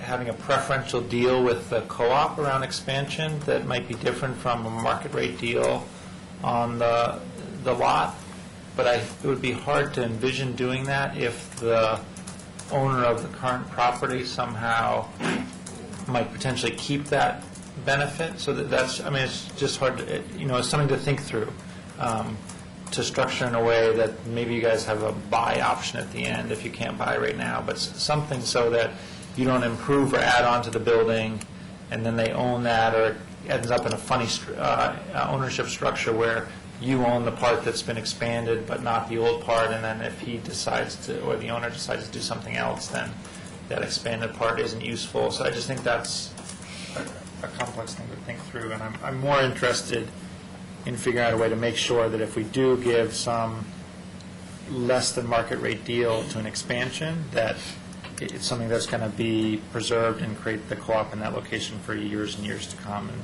so, yeah, that we wouldn't be sort of I was going to say held hostage, that may not be the right word, but by the current owner. I think that the designs that we're looking at right now actually would build separate from, with, separate and distinct from, with a buffer zone between where we would build on the lot, and they're very preliminary, so I don't want to imply like we've got architects drawing up designs when you all haven't even, decided if you want to open the lot up to us. But so they would have, it would be built as a distinct structure from the current structure. And part of the reason that we're looking at that as the options that we're looking at is precisely for that reason, is that if, that would sort of leave a lot more possibilities depending on what the owner decides to do. So that then that other structure could become a business that's affiliated with the co-op long-term, and so there would be sort of the structure that is the co-op, and then maybe the cafe goes in the current structure. Or if the owner decided that he didn't want to continue in a relationship with us, we would be in the lot in our own building, and it wouldn't be contingent on the current structure for those same reasons. Councilmember Clay, did you have a question? May I add? Yes. If you don't mind first. Sure. As the Tacoma Junction Task Force, it is our aim in our report to you and presentation to you to be exhaustive in the possibilities that are out there. We don't want to denigrate any because, for instance, a majority of us don't like them, because we want to cover everything so that you don't come to us and say, how come you didn't discuss, whatever. So in covering different possibilities, we want to concisely state what the possibility is, give documentation about, whatever's relevant from governmental jurisdictions or past studies or community groups or whoever has, had something to say about it, list pros and cons, and then in selected cases make recommendations to you all for action. So this would include the possible configurations of co-op expansion, as they are at the time that we are writing our report. And, for that reason, we will try to continue to work closely with the co-op. Thanks, that's helpful. Councilmember Clay? So, I like the co-op, and I acknowledge that the co-op is the anchor tenant in the Tacoma Junction. I think that's a good thing, and I'm supportive of working with the co-op and keeping it there, and including looking at how we could use the city lot to keep the co-op around for a long time and be supportive of it. I think the first thing that residents are really interested in is fixing the traffic problem first, and having that be the sort of the driving piece of the Junction Task Force. I talk about make the Junction. Yeah, say driving piece. Yeah, I know. So I don't want to get too far off in the, how does it entirely work for the co-op, because first, because you need to fix traffic first. But knowing that I'm totally supportive of making things work for the co-op, and I'm confident that whatever is the configuration after we fix the traffic problem, that there will be plenty of space and facility and everything to do all of the great things that you're talking about at the co-op. I especially love the commercial kitchen idea. When I was in San Francisco, I helped start a program called Urban Herbals, where we had kids from the local public housing community that made herbal vinegars and then mustards, and we rented a commercial kitchen for $15 an hour, and the kids ran all the different parts of the business, and it was great. So I love commercial kitchens. But yeah, the traffic thing, we really have to get to the traffic piece and look at all of those aspects of it. So no one loses sight of that. Other questions or comments? Councilmember Robinson? I don't have much. Keep up the good work. Thank you. Yeah, it sounds like you're taking the exhaustive approach, and hope you just don't become exhausted by that approach. Right. There have been a lot of studies and discussions. The S.S. Carroll Neighborhood Association had quite a number of meetings a couple of years ago to look at the junction, and there's a certain level of frustration that we're still discussing, so we want to produce something that will help support making decisions. Good. Councilmember Schultz. I'm greatly impressed with the scope of what you've done already and the itemizations under each of the three committees seems daunting. And you've already pointed out some of the, a few of the controversies that probably will be within the community as well as within the task force, such as this question about roundabouts and whether the road can be modified without ruining the historic preservation aspects of it, and what the trade-offs in there. So it sounds like you guys have recognized some of the most conflictual kinds of things, and I think you're off to a terrific start. I do have sort of a certain bias on this, and might as well say that. It's no big surprise given my background. I'm just curious about, and this is more of a rhetorical comment than a real question, about the scope of work, I guess it'd be Committee A, is going to be doing in regard to, say, here's what I would call the optimal economic development of the city-owned lot.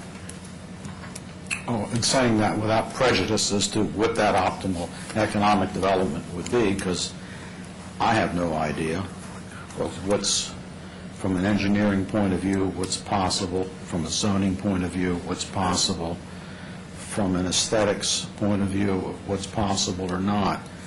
But I do feel that that lot is kind of the linchpin, and that's not to diminish really the concerns about traffic that Colleen has stated,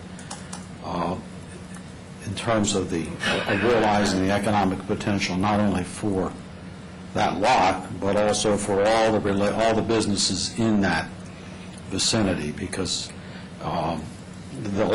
whatever businesses are in there or will be coming in will all benefit from the quality of the final product of whatever goes in there. So that's sort of where my interest mostly lies. I thank you for your kind words. I would assure you that we have that interest also. Everything is complicated. You know that as well as we do. It is extremely so. I'll give you an example. The city also owns a wooded lot that's below that parking lot. It is subject to historic district regulations. It's questionable whether that wooded lot is developable because of the slope. Yeah. But it is zoned residential, and if the city wanted to maximize the economic potential of the city-owned properties, the city could put houses up there. But then again, trees and undeveloped areas are essentially a community amenity, and we have to balance all those kinds of things everywhere. There are other factors that complicate things. So, for instance, with the roundabout, it came up in the 410 widening, I'll call it widening discussions, that our historic district is a protection against any potential future 30, 40 years from now move to widen 410.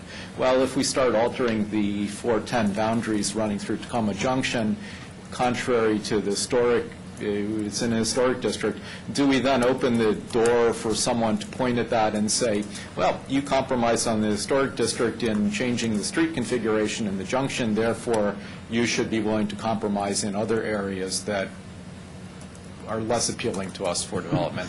Everything is complicated. Everything potentially involves a lot of emotion. We're trying to understand that. Fortunately, there are people on the committee who have lots of experience with city, governmental, historic, and so on matters. I could just tell you, if I wasn't sitting on the city council, I'd be sitting on the Tacoma Junction task force. Well, you're welcome to come to meetings as long as we're there. Well, I remember, I guess we had some council participation in some of the meetings in the city manager selection task force, as I recall, including people who bought cookies. Well, I guess current council member who wasn't on the council at that point was the prime cookie bringer, but anyway. other questions or comments? Thanks very much. Thank you for having us. We look forward to continued reports, and keep us abreast of whether anything needs to change on the potential schedule in terms of coming back to us. Yeah, so I guess according to our timeline, we're contemplating coming to you again maybe in late March. If we're going to have anything that is going to require money, we're going to try to communicate that to the city manager promptly, which I suppose means next month, if not sooner. Thank you. Yep. Thanks. We'll take a short break, and then we'll come back for the remaining items.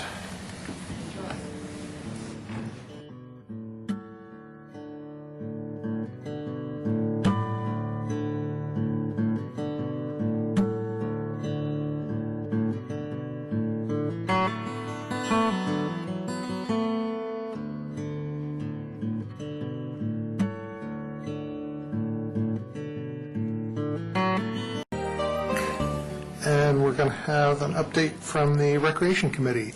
And Jay Keller, Chair, is here, and he can introduce the rest of his committee members. Okay. Take it away. Great. Well, we've got, actually, Greg from the actual rec department is here to help tonight, too. So we've been working very closely with them on a number of issues. Kay and Howard also stalwarts of the committee. And we hope we have Denise Jones. And they're both two-first tonight. They're both two-first tonight, which is great. So this is, when we originally set up the committee, we'd been doing annual reports to the council. And this last year, we said, well, we'd like to meet a little bit more frequently. So we thought not so much a report tonight, but a little bit more of a conversation. And given the time tonight, I'm going to make it as brief as possible, let you get out a little bit earlier. We feel things have been going very well with the Recreation Department. Just four key points. There's been much better reporting in what has been happening with the activities. We feel that that's been a really good sign in helping us get a better sense of what's been going on within the recreation programs. There are more volunteers involved than ever before. The Winter Basketball League itself has over 600 kids involved this year, 66 teams, 110 volunteer coaches, which is pretty impressive for a league that's just been around for 3 years. And the first year we did it, we had hoped to maybe get 150 kids. We had, I think, 460 the first year, 525 the second year, and over 600 this year. So that's been a great part. So also more kids using the rec programs. That's been very good. And as I said before, it's been a better partnership, I think, than ever before between the committee and the Recreation Department. So we've been very pleased with the progress of both the programs, the functions that are going on. Greg has been very helpful, as Deborah and the rest of the staff, in getting us numbers to get a sense of where things are working better. I think the team programs have been expanding quite well. Faye's been doing a good job with that. I'm actually bringing my 15-year-old son down tomorrow night for a parent-teen discussion about driving. He's of that age where it's getting close to being a driver's license. So Faye has set up a program for parents and kids to come down and just talk about driving responsibility and what does it mean to get your driver's license. And so... and you're going to demonstrate how to drive on glare ice when you come down to it? Hopefully we'll have a discussion about how to stay off glare ice. So that'll be going on. I think last year we had a lot of discussion about adding more volunteers to the program, and there was discussion about, switching over, could we go to more of a volunteer-run program? I think the statistics are showing that we've really ramped up the number of volunteers involved in the programs. I think we've been able to do a great job leveraging the staff that we do have in the Recreation Department and using them to coordinate with volunteers, so we've been very pleased by that. So on the whole, we're looking at the next year and how we want to develop that. One of the questions we had is last year we talked to the committee, or talked to the council about looking at 5 years down the road for recreation programs, and I know with the budgetary process the way it is and the way it'll be next year, there's a lot of stuff that's up in the air, but we're looking to continue that process of figuring out how do we move and strengthen the existing recreation programs, how do we improve things, not just for next year, but looking 5 years down the road. So a little bit mixed back and forth. Wayne Sherwood, who's been not an official member of the committee, but has been doing as much, if not more work than many of the members of the committee, has done a great job doing research into some private-public partnerships and looking at fundraising and some foundation support for different programs. Christopher King, who is on the committee, he has gotten some funding from the Tacoma Foundation, is going to be doing a trip to Gettysburg a little bit later in the spring with both seniors and youth, mixing them together. So there's some good creative ideas coming on from that. And so that's, are there other things that the committee has input from? Or Greg, any things that we want to add?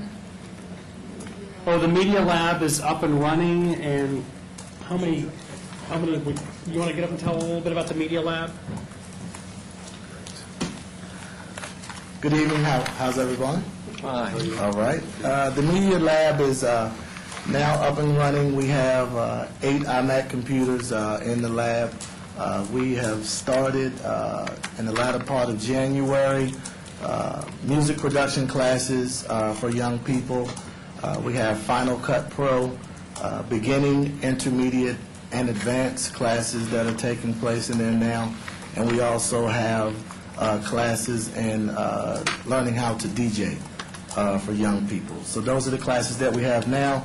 We just had, about a week and a half ago, a Media Center open house, which was targeted for professionals in the media industry. For them to come in, I had a round table. We shared ideas on how to partner or who we can partner with in the community, how, if anyone is in the industry that lives in Tacoma Park is interested in hosting a class, a workshop, whether it be volunteer or paid, and we talked about different ways to do that. Also, some very good ideas came out of that workshop, because it was attended by about 8 professionals that live here in the city. Good. Kay, you want to talk about the garden? Kay's going to talk a little about... I couldn't come here and not talk about something. But I think you have the list of some of the ideas that are ongoing, working, and some of them are works in progress. And one of the suggestions from the committee was to have, and this is going to be right up your alley, Colleen, a community garden where we either use the teenagers and or preteens and actually grow some stuff. And because, you know, if you live in a city, where does a tomato come from? You know, does it come out of a box that's got cellophane around it, or does it come off of a tomato plant or a zucchini or any of those kinds of things? So, yeah. So we're making an attempt at utilizing, speaking with Pepco, maybe utilizing part of their grounds right across the street. You know, we've got a few places. It's not going to be huge this year, but it's going to happen. And I think one of the other important things, and maybe Greg wants to speak to that too, is the Leadership Council. A lot of these ideas came out of our meeting, Terry and Dan and I, with the kids last May, and then we went on as a recreation committee to have one teen forum. We have more planned. And these are the kinds of things they said they wanted. So, like I say, lots of it is works in progress. Lots of it is happening now. The Teen Leadership Council is happening now. Faye has 8 students that are involved on a monthly basis, and I think that it kind of the words are there how it's described. But it's been a really an eye-opening and an exciting year for the Recreation Committee, and I'm glad I'm a part of it. And I got to say, I'm glad I'm a part of Tacoma Park. The police chief did an amazing job. The Department of Public Works. I mean, there is nobody else in the county that got their streets cleaned off like our streets were cleaned off over this past icky snow. So, do you have RCM? I did not have RCN, but I also didn't have the electricity for quite some time. Just kind of counted my lucky stars when it came back on, so. That's it. I have RCN. Yeah. Thanks, Kate. Any questions from the council? Can we hope that the next report will be as positive? I hope so. I mean, I think the good news is that this is a very interesting committee because it's folks that are very much hands-on, and then there's also some folks on the committee that are very much looking at the future. We've had discussions with, we started off part of the year looking at Ready by 21 and looking if we wanted to do, kind of that data collection of what the community needed. And then we got a little bit more involved in having Bruce come over and talk about SHEER and that type of data collection. So there is a nice mixture of folks that are looking at the existing programs and folks that are looking farther down the road. So I feel pretty comfortable and pretty positive about the approach. Wow. Councilmember Schultz. How would you describe your interactions with the rec staff? I think that's been one of the really positive things that's happened the last year and a half. I think we've really built a much higher level of trust, and it's nice over the course of the last, I think, 7 months or so, we've had members of the rec staff come to each meeting and, Faye giving an update on what's happening with the teens, a senior program report. So I think it's been a much closer relationship and much, much more positive than when we first started, when it was a little bit, we wanted this. There was a little bit more pushing on stuff from both sides. Well, I'm glad to hear that, because I remember a year ago, you were describing some, I don't know what the right term is, but say a little bit of a distance between the two entities, your group and the staff and all that. And now, I think it's become much more of a partnership. That sort of thing does take time to build, and it's just a gradual thing. I'm glad to hear it's going that way. Councilmember Siemens. Thank you, Mayor, and thank you for coming tonight. Thank you to the committee members, and a special thank you to Greg and the Recreation Department for the changes that we've seen over the last year. I think you were instrumental in having those changes occur, and I really appreciate it for you personally and also for the department. And I guess my only question at this point is what do you need from the council to continue? And we're not talking about money. Well, I guess just as we go along in this next year with the whole budget process, just to, just be able to stay in touch and kind of get a sense of where we're going with this. I think the process of kind of the Debt Busters game that Bruce and many other people have initiated is a really helpful thing in getting citizens to struggle with the stuff that you struggle with every year in the budget, and getting a sense of that. And I was involved in the first test case of it, and it was very interesting to see, some people saying, "Oh, let's get rid of the rec budget completely," or let's cut the police department, and then kind of discussions about, well, what would that mean to the community? And one of the meetings we had, the chief came over and talked about the importance of the rec program in terms of safety and prevention, and he said, the rec department does a wonderful job with that and really is a multiplying factor for the police. Mm-hmm. So that was very nice to hear that these things kind of have a synergy to themselves. Mm-hmm. Great, thank you. Councilmember Wright. Thanks. I think you guys are doing a great job. I'm intrigued by the Leadership Council idea. After hearing more recently about reports of the Maple Avenue crew and their some of the activities down Maple Avenue and the problems with some of the residents at 7710 Maple Avenue, is that right, Terry? That's right. We're facing, really hope that this can grow and be a way to engage more teenagers and young adults who might be engaged in other activities and trying to get them into a positive way, and really in partnership with the police in the sense that enforcement only goes so far. So definitely encourage that as much as possible. Any other questions or comments? Thank you all very much. Great report. We always accept good news. Yes. And so far tonight, it's been good news. And our final item for this evening is a discussion of proposed revisions to the tree ordinance. We're going to be talking about general replacement requirements, credits for pre-planting, planting on private property, and selection of street trees. And I think we're probably going to take them in that order. Yes, indeed. You have in front of you the council packet we prepared for tonight's discussion. Kind of got it broken up into four, at least the four remaining options that was our understanding there was continued interest in talking about. You'll also see attached in the back of the package some of the code language that establishes the tree replanting requirements. What we base the rating of a tree on, converting that rating to a percentage of canopy that's replaced, and then lastly, the number of trees that translates into. So you'll see those on the white pages of your packet.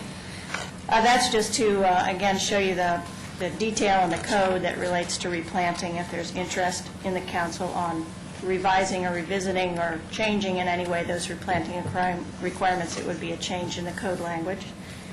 We've restated our proposal related to pre-planting, or otherwise known as credit for future removals. And Todd's got some PowerPoint slides that he could show you a bit of what we've talked about before about the percentage of canopy and how that's impacted by the size of a tree and if a tree grows over time, and why it's our recommendation that we count the tree based on its original size when planted rather than future size when grown. The third item is a little bit of information about how we select street trees in general, a little bit Arboriculture 101. And our suggestions on how we might expand public input into planting, which has been an interest to the council for some time. And then lastly, the discussion of the option to plant trees on private property. We recommend that we use the current bulk buy program that's offered twice a year as the venue for doing that, since it's already well established and quite well used. And then depending on the council's interest, you may subsidize that already wholesale price if you're interested in further enticing residents to plant trees on private property. But we do have that vehicle available, and we think it makes the most sense as the method into which we expand planting or subsidize planting on private property.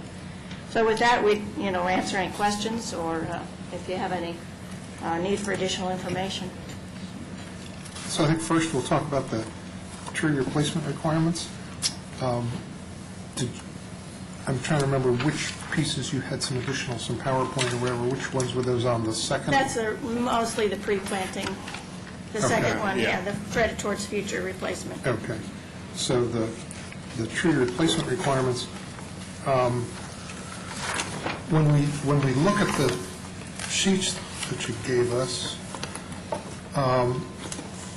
my sense was that where the questions were coming were mainly at the kind of that life expectancy rating of kind of when you get down toward even a subcategory of less than 5 years, when you're getting down to, well, gee, when do you get to just take it down and that's that? When do you get the waiver? Is it, how do you tell when it's getting to that point where it's getting really dangerous and it's less than 5 years, or is it less than 3 years, or less than a year? And do we want to make distinctions down in that area? Take the dangerous out of there. Dangerous is a hazard, and that goes right into a waiver. But when is it getting down to a short-term life, and then down 5 to 1? There are clues when you're in the last 4 to 5 months of a tree. There's a couple of fungi that show up. The leaves start reacting more and more. It's a best guess, but I don't think I've said one's going to last more than a year and not have it do so. So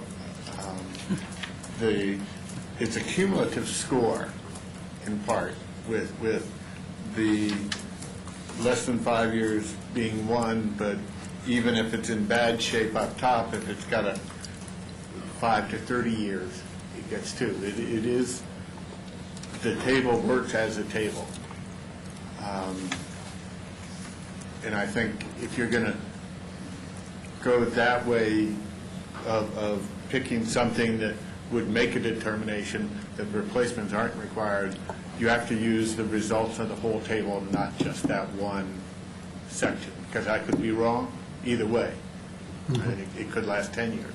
Yeah, I was focusing on that area just because it seemed like when people were complaining that the tree, and I'm using their word, the tree is dangerous, it's getting ready to come down, and I'm still having to not get a waiver, but having to put replacements. The tree is hollow, I need to do replacements, why is this? And if people ask, I will come out and do a risk assessment, a hazard tree evaluation program that is really quite thorough, comes up with a 30-point scale where you look at the amount of hollow, the amount of dead wood, where the dead wood is, whether it's cracked, what fungi are present, and all those items to really determine if the tree is hazardous. And that is that, if they ask for that, when they get a 1% request or a 2% request, I'll be glad to go do that and give them my professional opinion on whether it is hazardous or not. Is that something people know to ask for? If they tell me it's dangerous, I discuss it with them. So it's not necessarily that they have to ask for a particular review, it's just when they express those concerns, that's where you go? That's where I educate. Well, the other process to understand is we get an application from residents if they want to take down a tree. If they're concerned about it, that's their first step. The code basically specifies when you can give a waiver and when you can't. So if a tree is dead, it gets a waiver. If it's hazardous, the determination has to be made is it a hazard that can be abated? Is there some pruning that can happen? Just because you have one dead branch in a tree doesn't mean that the whole tree has to come down. There may be just some maintenance that has to be done on the tree. So the code language already specifies that. It details when you can give a waiver, when you can give a permit. So when we're talking about these replanting requirements, those are for trees that are required to have a removal permit, and the code language specifies what the replanting requirements are. As Todd was saying, the table works as tandem. There's 5 categories and 3 different ratings for each category, or a range of 3 different ratings. And then from that, you go from there into whatever the total number is, will give you whether it's a 1%, 2%, or 3% of the canopy that has to be replaced. Again, that's language in code. The council can change that code, reduce those numbers, reduce the canopy percentage. I think the other thing that's important to remember is even a tree that's on the decline is still providing numerous benefits, and the code recognizes that. It's stormwater, it's air filtration, it's habitat. So there's still services being provided by a tree even as it's on its decline towards eventual death. And the code really reflects that and recognizes that, and that's why it has those criteria, and that's why it has different percentages for canopy replacement. Oh, and then the last is where you see, how many trees that translates into. So if you want to know based on a percentage, 1, 2, 3, and based on a size of the tree, how many trees that would actually equal. And if you look, it depends when expensive is for you, but up to a 2-foot diameter tree, which is a pretty good-sized tree, only requires 5 replacements. I think probably the average permitted tree is under that range. It's maybe 3 or 4 replacements. We all hear about the big ones, but there are lots of little ones that are agreed to. I've seen the light. Councilmember Wright. The light seems to have come back to light. Yes.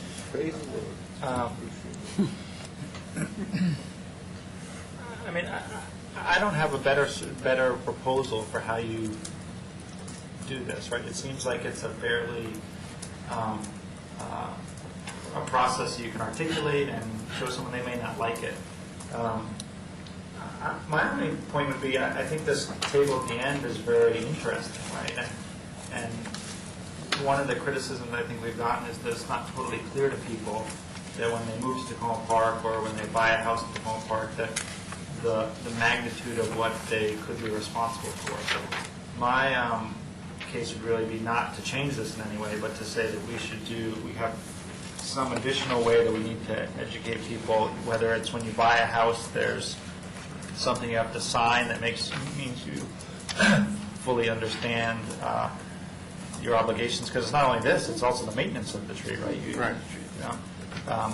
Or whether it's a little calculator on our website where someone can go out and measure the tree, and it says you could be responsible for up to, and gives them the maximum number of trees if there's an issue. If you wanted to take that. Right, Yeah. and that because one of the things you heard from Patrick, which was a surprise to me too, where it's not, the website said several, and his ended up with 23, and I know that's an extreme. That's more on the extreme, as you said. Most of them are 4 or 5, but I think it's really about education to make sure that people know the responsibility that they have as when they're buying a house in Tacoma Park. You all mentioned the realtor requirement, which is a different discussion. My impression from past council discussion is that you did want to proceed with I'm not sure what the right term is, kind of the real estate disclosure, similar to what we did with rent stabilization. Is that a correct understanding? Well, I think it needs to be explored as to whether it would be something we would propose to local brokers and agents, that they do we provide the literature and they just hand it out, or that would be one way of looking at it, and probably most of them would be happy to do that, because people who are buying houses here probably are somewhat, the tree element is something that they're interested in. The other way of doing it would be from a legalistic point of view, where it would actually literally have to be a disclosure and an acknowledgement by the buyer that they've read the disclosure and that they understand it, and whatever lawyers like to do. But you could do one or both, I suppose. I guess my reaction on the signing the disclosure is when people get all that paperwork at a real estate closing, there's so many pieces of paper, they just sign them all, they don't read them. And so we could do that, but it wouldn't necessarily guarantee that people understand, and it wouldn't obviate the need to get the information to them. I'm inclined to agree. It might just help that an attractive brochure would be something that people would be much more likely to read and be able to understand. We could try one for the year to the volunteer, create a brochure, trifold to give to the realtors. Try giving that out for a year and see if we get feedback down the road. Sounds like a good idea. Let's, Councilmember Robinson? Yeah, I like the idea, and I also like, was it Councilmember Wright, the little calculator on the website, front and center on the website? I can adjust the final page so that people can just look and go over. Good. Okay. Yes. Just have one other question, and that is that we're focusing on the controversy where people get all up in arms about having to take down a tree or come up with replacements for a tree that they think is almost dead, but maybe you don't think that it is. And you were telling me, I think, or conversation, that what's sort of the actual number of those cases you actually run into, say, on the average per year, do you think? We had 285 trees applied for removal this year, and maybe 5 or 6. 5 or 6 for out of the whole year? Out of the 285, yeah. So that's a pretty low number when you consider the total number of applications. I mean, because what it suggests is that we hear about the cases, because the people are annoyed and they're articulate and want to raise it to a level to get attention, which is fine. But it may kind of make us be led to think that it's a much larger, extensive issue than perhaps it actually is, citywide, overall. And that's probably valid in my opinion. So are we happy with where we've gotten to on this one? Okay, we'll move to the second one. Under your packet? Credit towards future replacement requirements. Now you have the presentation. Yes.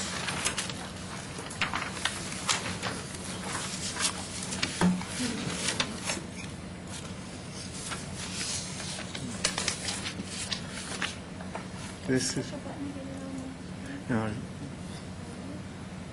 they're going for it.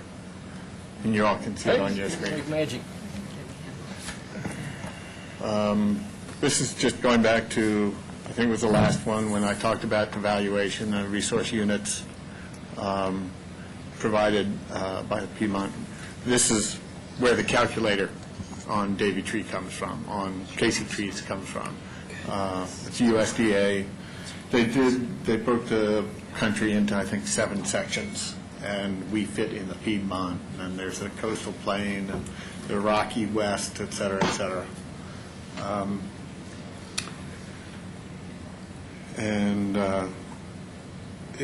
The last sentence, some services amounts vary depending on where the tree is in the landscape as well as the species and size, just to go.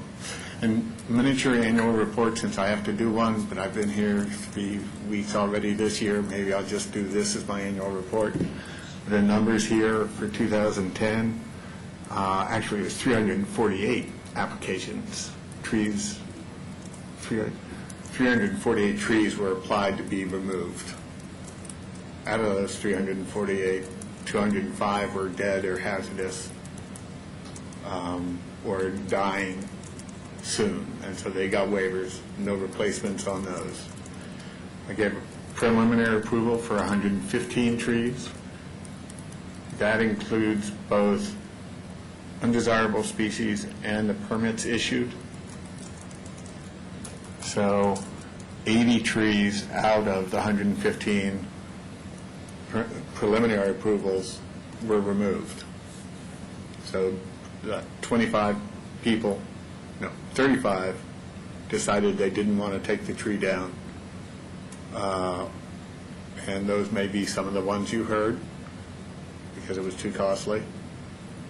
I denied 28 removals. Or maybe they learned more about the wonderfulness of trees and the benefits and decided they didn't want to remove Or I convinced them that it wasn't hazardous. Yeah, it's, no, it does go that whole range. Denied permits for 28 trees. We had 4 hearings, and I was overturned on 3 of them. One of those is still standing. Again, they decided it wasn't worth taking it down. 3 emergency waivers, which is where a tree is moving as I stand there. I'm glad to give those. I got to go give a couple tomorrow. Resulted in 95 trees, people agreeing to plant 95 trees. How many of those are in the ground by now, I don't know. Probably 50% of the bulk buy trees I sell are replacement trees, where people have just, so it happens every 6 months, that's when, within the time it's allowed, and they use them. That almost $18,000 fee in lieu, and I planted 60 trees last spring and 110 or so this fall. So total trees planted this year is only 265. There were 288 removed from private property. So, and the average size of those is going to be in the upper teens. So the basal area and the canopy that we lost in the year pretty significant. That's the blueberry and the pancake. And with these kind of numbers, I'm not sure that we will be able to maintain a 59% canopy. The lowest line is, we've never tracked impact assessments before. So it's tree impact assessments and protection plan permits is what the 23 and 21.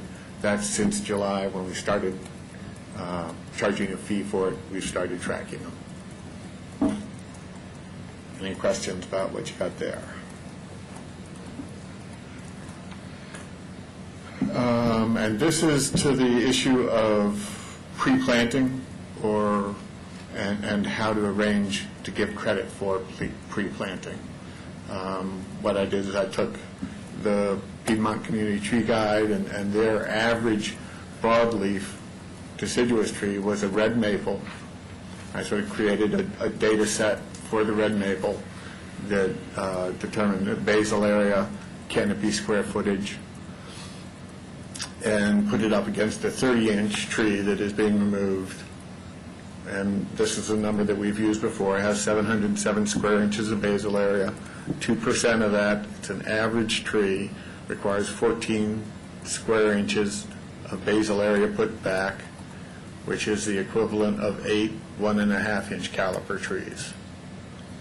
Those 8 trees will have a canopy of 128 square feet when they're installed,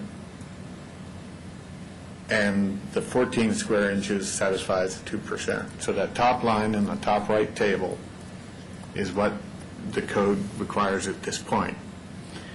Then when we got to discussing pre-planting, and I was playing with the numbers, realized that planting one tree, and it turns out with red maples, in somewhere during the 6th year, it would probably become the 2% required to replace a 30-inch tree as far as basal area by itself. So if you look down to year 2011, if somebody had planted a tree, if there had been pre-planting credit in 2006 and they planted a single tree, it would sometime this coming summer become 2% of a 30-inch tree. They could take that down and not have to plant anymore, according to the current code, if all we did was put in pre-planting credit. I wanted to point out that if you then, so in 211, it's 113, maybe it's actually 128 square feet of canopy at the time that it turns to 14 inches. You know, stranger things have happened. But by the time you go 3 years out to 2014, the 8 trees that are planted this year are 1,200 square feet, while that one tree, which equaled the basal area requirements, is only 213. So it's only providing 1/6 of the canopy area.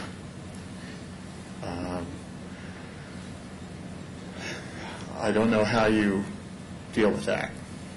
I wanted to try and show you a couple of, I've done some graphing in the next couple of slides to try and show you visually what this looks like.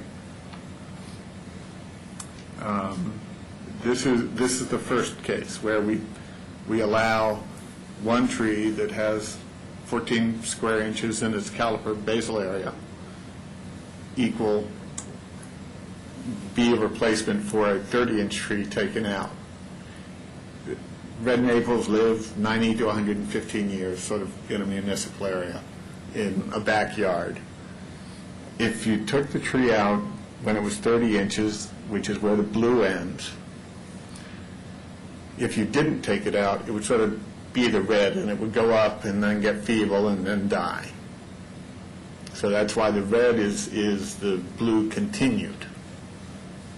If you take it out and you have that 1 4-inch tree as a replacement, the green is the canopy area of the replacement. So that you go from sort of 1,700 square foot of canopy down to 124 square feet of canopy, or whatever the say 128. We'll use the 8s. And the difference in canopy is the purple underneath. And that is equivalent to, they don't use this unit in the report, it's something I sort of made up. It's 76,000 shade units, square feet of shade. You know, if you have a square foot of shade that lasts a year, there's 76,000 of them. If you translate that to gallons of water intercepted by the tree that's, or not intercepted because the tree is not there, it's in the 30 to 40,000 cubic foot range. Which I was just 60 by 60 by 15, fill this with water. That's what is not treated by the tree that was removed or treated by the one that was planted. So that's the impact over 40 years. We're just sort of spreading it out a lot. The volume of water in this room is 1 year or 40 years? 40 years. 40 years of water being not treated. It seems pretty clear. Seems pretty clear. It's one tree replacing a tree that's taken down doesn't do the trick. We need more than one tree. That's what this. That's what this says to me, anyway. And the next one is the 8 replacements, and it's on about the same scale. This is 8, the same tree taken out. That since this only has 71 years, and the previous slide had 105 years. That's why the blue line is flatter. I see. The scale has changed lengthwise. It has not changed much vertically.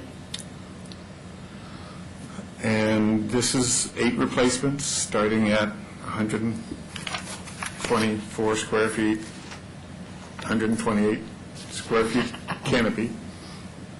And within 8 years, 9 years, it's equal in shade capacity to what the tree that was removed would have provided.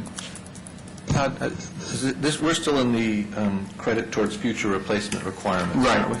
Yes. Where do we get to on that?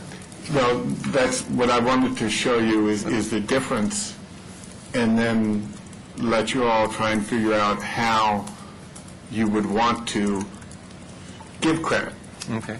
Because this is what we get with the current program. There's still, there's still 15,000 shade units lost that I didn't bother to turn into gallons, but it's the red portion there. The purple portion. Oh, right.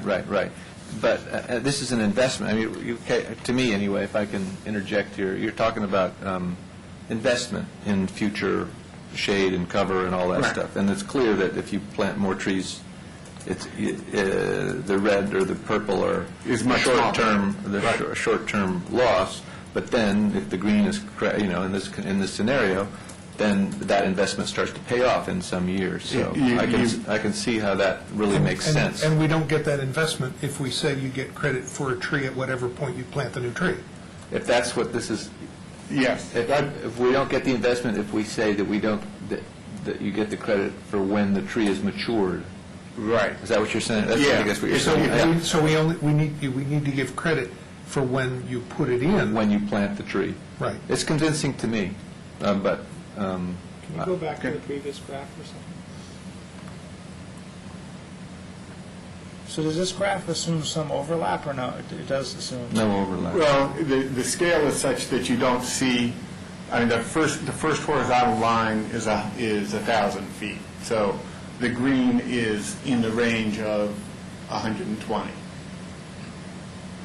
So it's been around for. So it does assume pre-planting.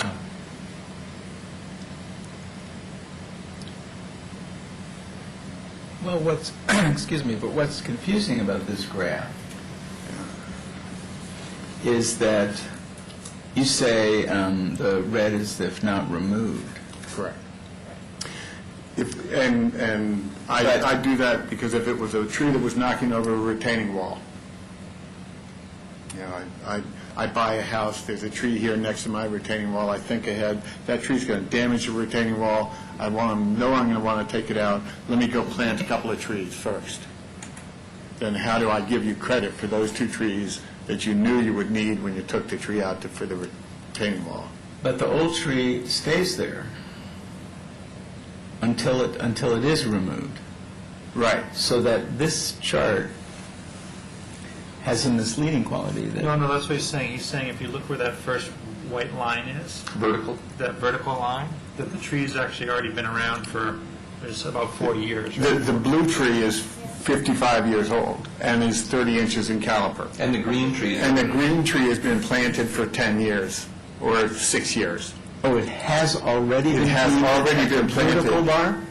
At the vertical bar. At the vertical bar, the green value is already 128 square feet. That's what I didn't understand. Okay. Yes, at that point, the tree is 4 inches in caliper. Right. Which is Got it now. 2% needed. All right.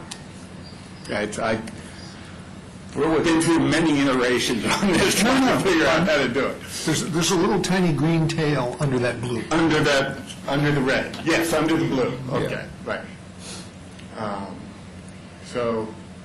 Okay, walk us through. Keep walking us through. So this is, if you plant 8 replacements at the time of removal, you're back to this table.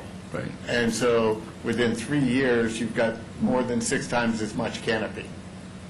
And because it's 8 trees. Okay. Because it's 8 trees, and you've got 5 times as much wood and carbon storage as well. Okay. In the 137 square inches of basal area. So you're getting some much more effect with the 8 trees than the 1, and much more timely. One of the things that this thing has is service examples, and that the valuation, and I think it's up online if you all want to go look at it. They have a table where it breaks down how much nitrous oxide, et cetera, and it gives a dollar value, annual average and total, and the net worth of the tree financially at the end in $98 in Southern California. So, but you get a feeling for it. One of the things that doesn't change, and that value, going back to the first slide, changes depending on where the tree is in the landscape.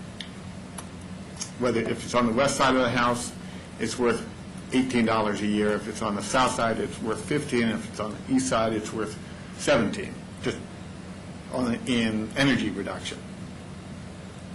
One thing that doesn't vary where the tree is the gallons of water intercepted. So I tried to create a graph that shows this.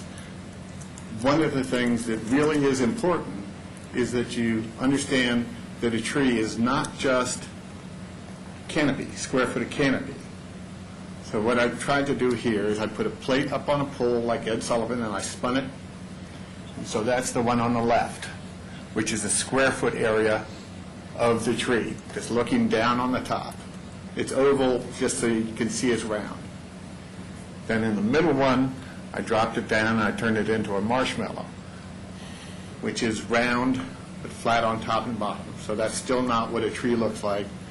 And then I turned it into a Tootsie Pop, which is round, and created the volume of the canopy is what's in the Tootsie Pop. Did that? We all want the Tootsie Pop. You all want the Tootsie Pop? Yes, you do. Yes. Give us the Tootsie Pop. And then I ran the gallons intercepted in this book against my calculations, just sort of what I know of red maples. I created, using the Tootsie Pop method, a cubic foot of canopy over 40 years, and I charted that against the blue line, which is a square foot of canopy, and the red line, which is a cubic foot of canopy. And you've got the relation there, which shows how much greater the cubic grows related to the square. Right, cubic to the square. So if you go back to those... We're talking two-dimensional and three-dimensional. We're talking three-dimensional instead of just two-dimensional. Right, okay. And so when you take that, and then just to see how close I was with my Tootsie Roll, I ran it against the gallons that they had computed after looking at 418 trees. And I came out, pretty close. So I think that what we're talking about is pretty good. And then this data came from, the same data that this came from. So it's not only 6 times more canopy, but it's 6 times more canopy times 1.33 times pi, in that it's that much more value. It's not just 6 times the surface area, but it's probably 18 times, I think that's right, the volumetric area, which is what determines the stormwater intercepted, the pollutants captured, et cetera. I think that was my last slide. So those are, and then if you really want to, here's the math, and you all have it in your tables, and you can look at my calculations. If you come up, I can try and show you how I did it in Excel. But that's the information that I think you all need to look at to figure out how. I agree pre-planting is a good idea. I'm not sure how you do it equitably. And this is the basis for your paper for the next forestry meeting that you go to. Councilmember Clay. You're still missing the point. Not that I don't appreciate all the work that you did. I think that I think it's absolutely right. There's a difference in the canopy that you get with one versus the other. I totally understand that you don't want to set up a situation where in 6 years after pre-planting a 1.5 caliper tree that you have enough credit to cut down a 30-inch tree with, I can't remember how much coverage, but let's just say a lot. Yeah. I get that.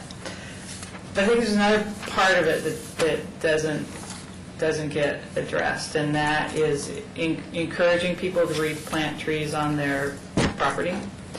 And I don't think that the advantage of buying the tree now, I mean, for some people that would be good.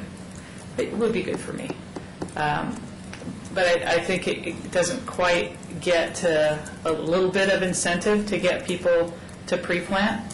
It doesn't have to be that they only have to plant 1 tree instead of 8, and that in 6 years they get to cut down their 30-inch tree. But it should probably be a little bit more than just exactly credit for the 1.5-inch caliper tree. And I don't have any disagreement with that, but I don't... That's a political decision. That's a political decision, yeah. Because I think what it misses is the people then who just wait for their tree to die, because then they don't have to plant anything. Absolutely. And so I think we could hedge somewhere in between those. And we could be closer to the credit for the 1.5-inch caliper and farther away from, you get to cut down a lot farther away that you get to cut down your 30-inch tree at 6 years. But there has to be something more than just the 1.5. A 10% increase. I mean, it doesn't have to be huge, but we need to give a little bit. Okay. 10% was the figure I had in mind. Councilmember Siemens. Thank you. I don't have any figure in mind, so I'm pretty safe. But it just seems that if somebody has a tree that they anticipate is like the retaining wall, they know that it's going to have to be pushed out or cut down because of the damage it's going to do to their foundation or something else, that if they plant trees, however many, now, in anticipation this is going to have to cut that other larger tree down in 5 years, that they should be able to get more credit than they would get if they just said, well, I'll wait. and then plant them when I cut the tree down. That planting them ahead of time is a benefit to the city, and so, and I guess the other piece of it is that if they said, well, I'm going to have to cut this down, so let me take 8 trees and go plant them outside of the city at Tacoma Park, and then in 5 years, when I cut the tree down, bring them in, and I'll get more credit for them. You know, it'd be worth more than if I plant them on my own property right now, even though they're more likely to survive if I have planted them on my own property. So, you know, it seems that the benefit to the city and to the tree canopy is greater than if they just wait. I don't disagree. How do you determine that ratio and that percentage? Right. Councilmember Wright. Yeah, very much in line with what's been mentioned, and I don't think you missed the point. I think you got the point. You're just presenting us with the options. You presented us with the extremes and where we need to wrestle around with what's in the middle. It does seem to me that there's some sort of median here. The number I would come up with is you give people 1/10% each year. I just did some quick math, right? So after 8 years, for example, they're at 1.6. They get 1.6 of a tree versus or at 12 years, they're at, basically they get double the amount of the tree they planted, which still would require them to plant significantly more trees. Okay. So let's looking at math, and just if you're making sort of a proposal that this math, that if, let's say 6 years, just because that's when it went into 14. Yeah. You're saying give them 6% increase over what they planted? So the way I think about it is, in your example, you had 8, the choice was 1 tree now or 8 trees in the future. Right. So I'm saying for each year you give them, maybe 1/10% isn't exactly right, because then you end up with funny numbers. But what I'm saying is 10%. So in year 2 you'd get, if they cut it down in year 1, they don't get any benefit, right? It's right. 1.8 Year 2 would be 1.1. Year 3 would be 1.2. But is this added to the, of the original size? Right. So the tree becomes basically worth like 1.2 trees at year 3, 1.3 trees at year 3, 1.4 trees, so on and so forth. I don't know if that's 10% a year. Yeah. Well, it's not compounded. But it's not compounded. Right, okay, so it's... Compounding interest is a powerful thing, if you remember from your financial class.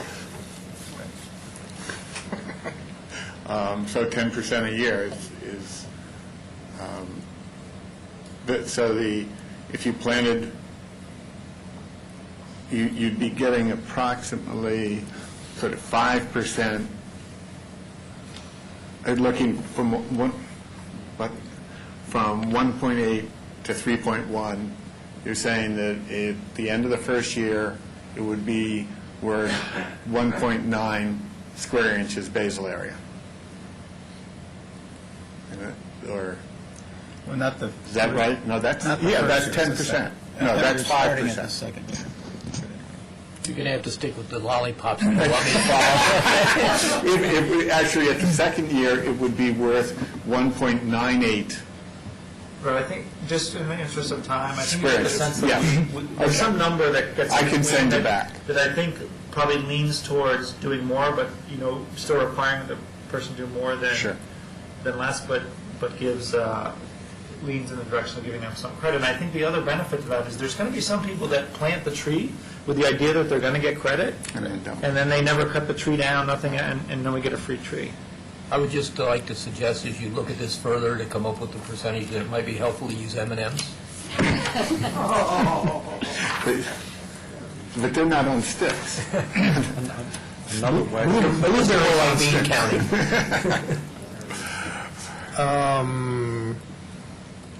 Councilmember Snipper. I support the idea of the increment kind of thing that we were just talking about. And then I have a question concerning, does the tree, some people's property don't lend themselves to planting, more trees particularly. So the question then becomes, can they plant the tree someplace else and get credit for it? At this time, yes, they can be planted. Doing that with pre-planting gets a little bit shaky. But at this point, a tree can be planted anywhere in the city, or the fee in lieu of is sort of the same thing. And Patrick planted 16 trees, none of them in his yard. All code requires is that it be in the city.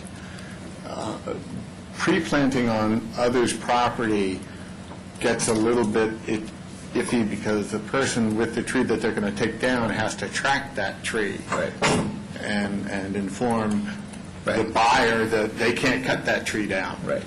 What about on public property? I plant as many trees as I can plant.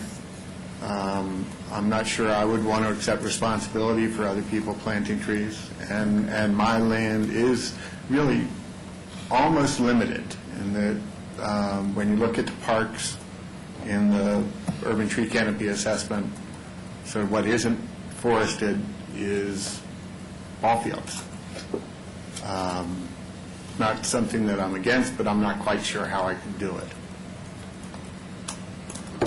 And I know that when you said my land, you meant the land for which you're responsible. Right. I take my job personally. Yes. We all understood that, but I knew somebody would seize on that. Right. But you see, that is part of a dilemma. I think that would make this sort of hard to do. Not that it would be impossible, but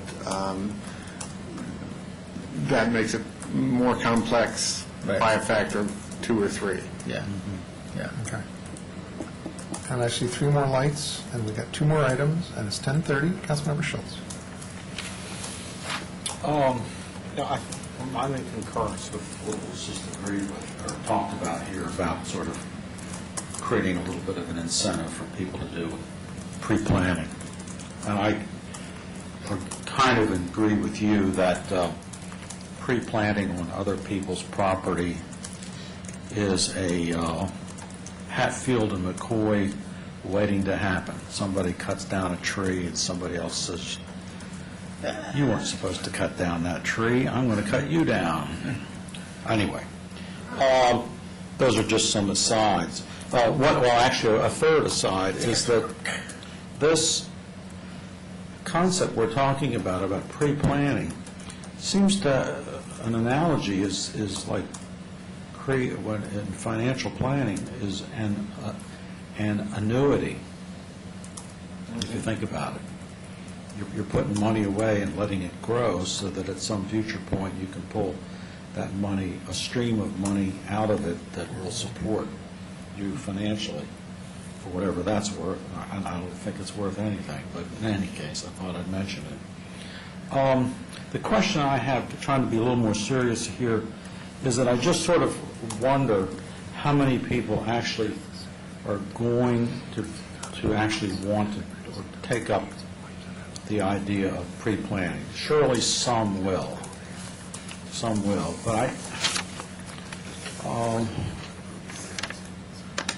for people to want to do that in order to get credit, you really have to be a long-range thinker.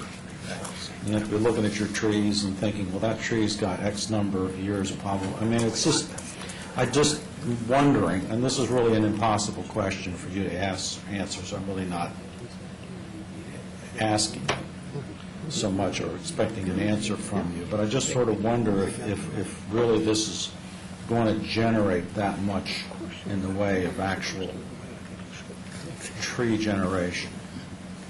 It's not to say it's not worth doing.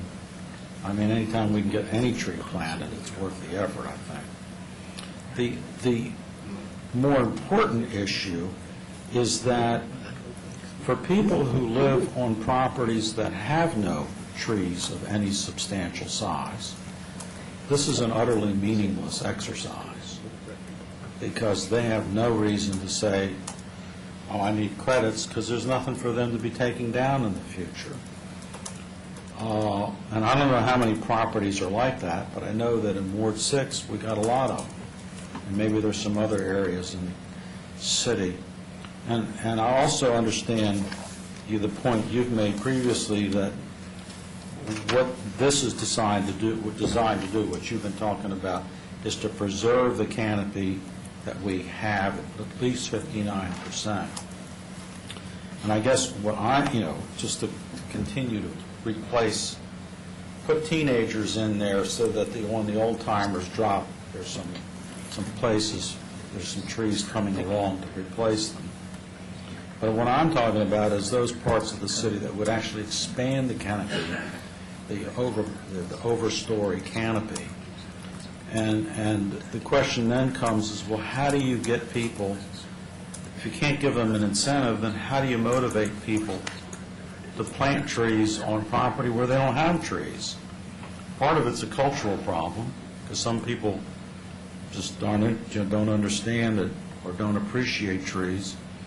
Like if they're from a Caribbean or South or Central American area of the world where they've lived in tropics, tree planting doesn't have quite the same value as it is for us in a temperate climate. So it seems to me that we need more tree advocacy, and the Tree Commission, which you might think by its name is designed to advocate trees, actually has a fairly narrow purpose of adjudication. We don't really have... that item on later in the agenda.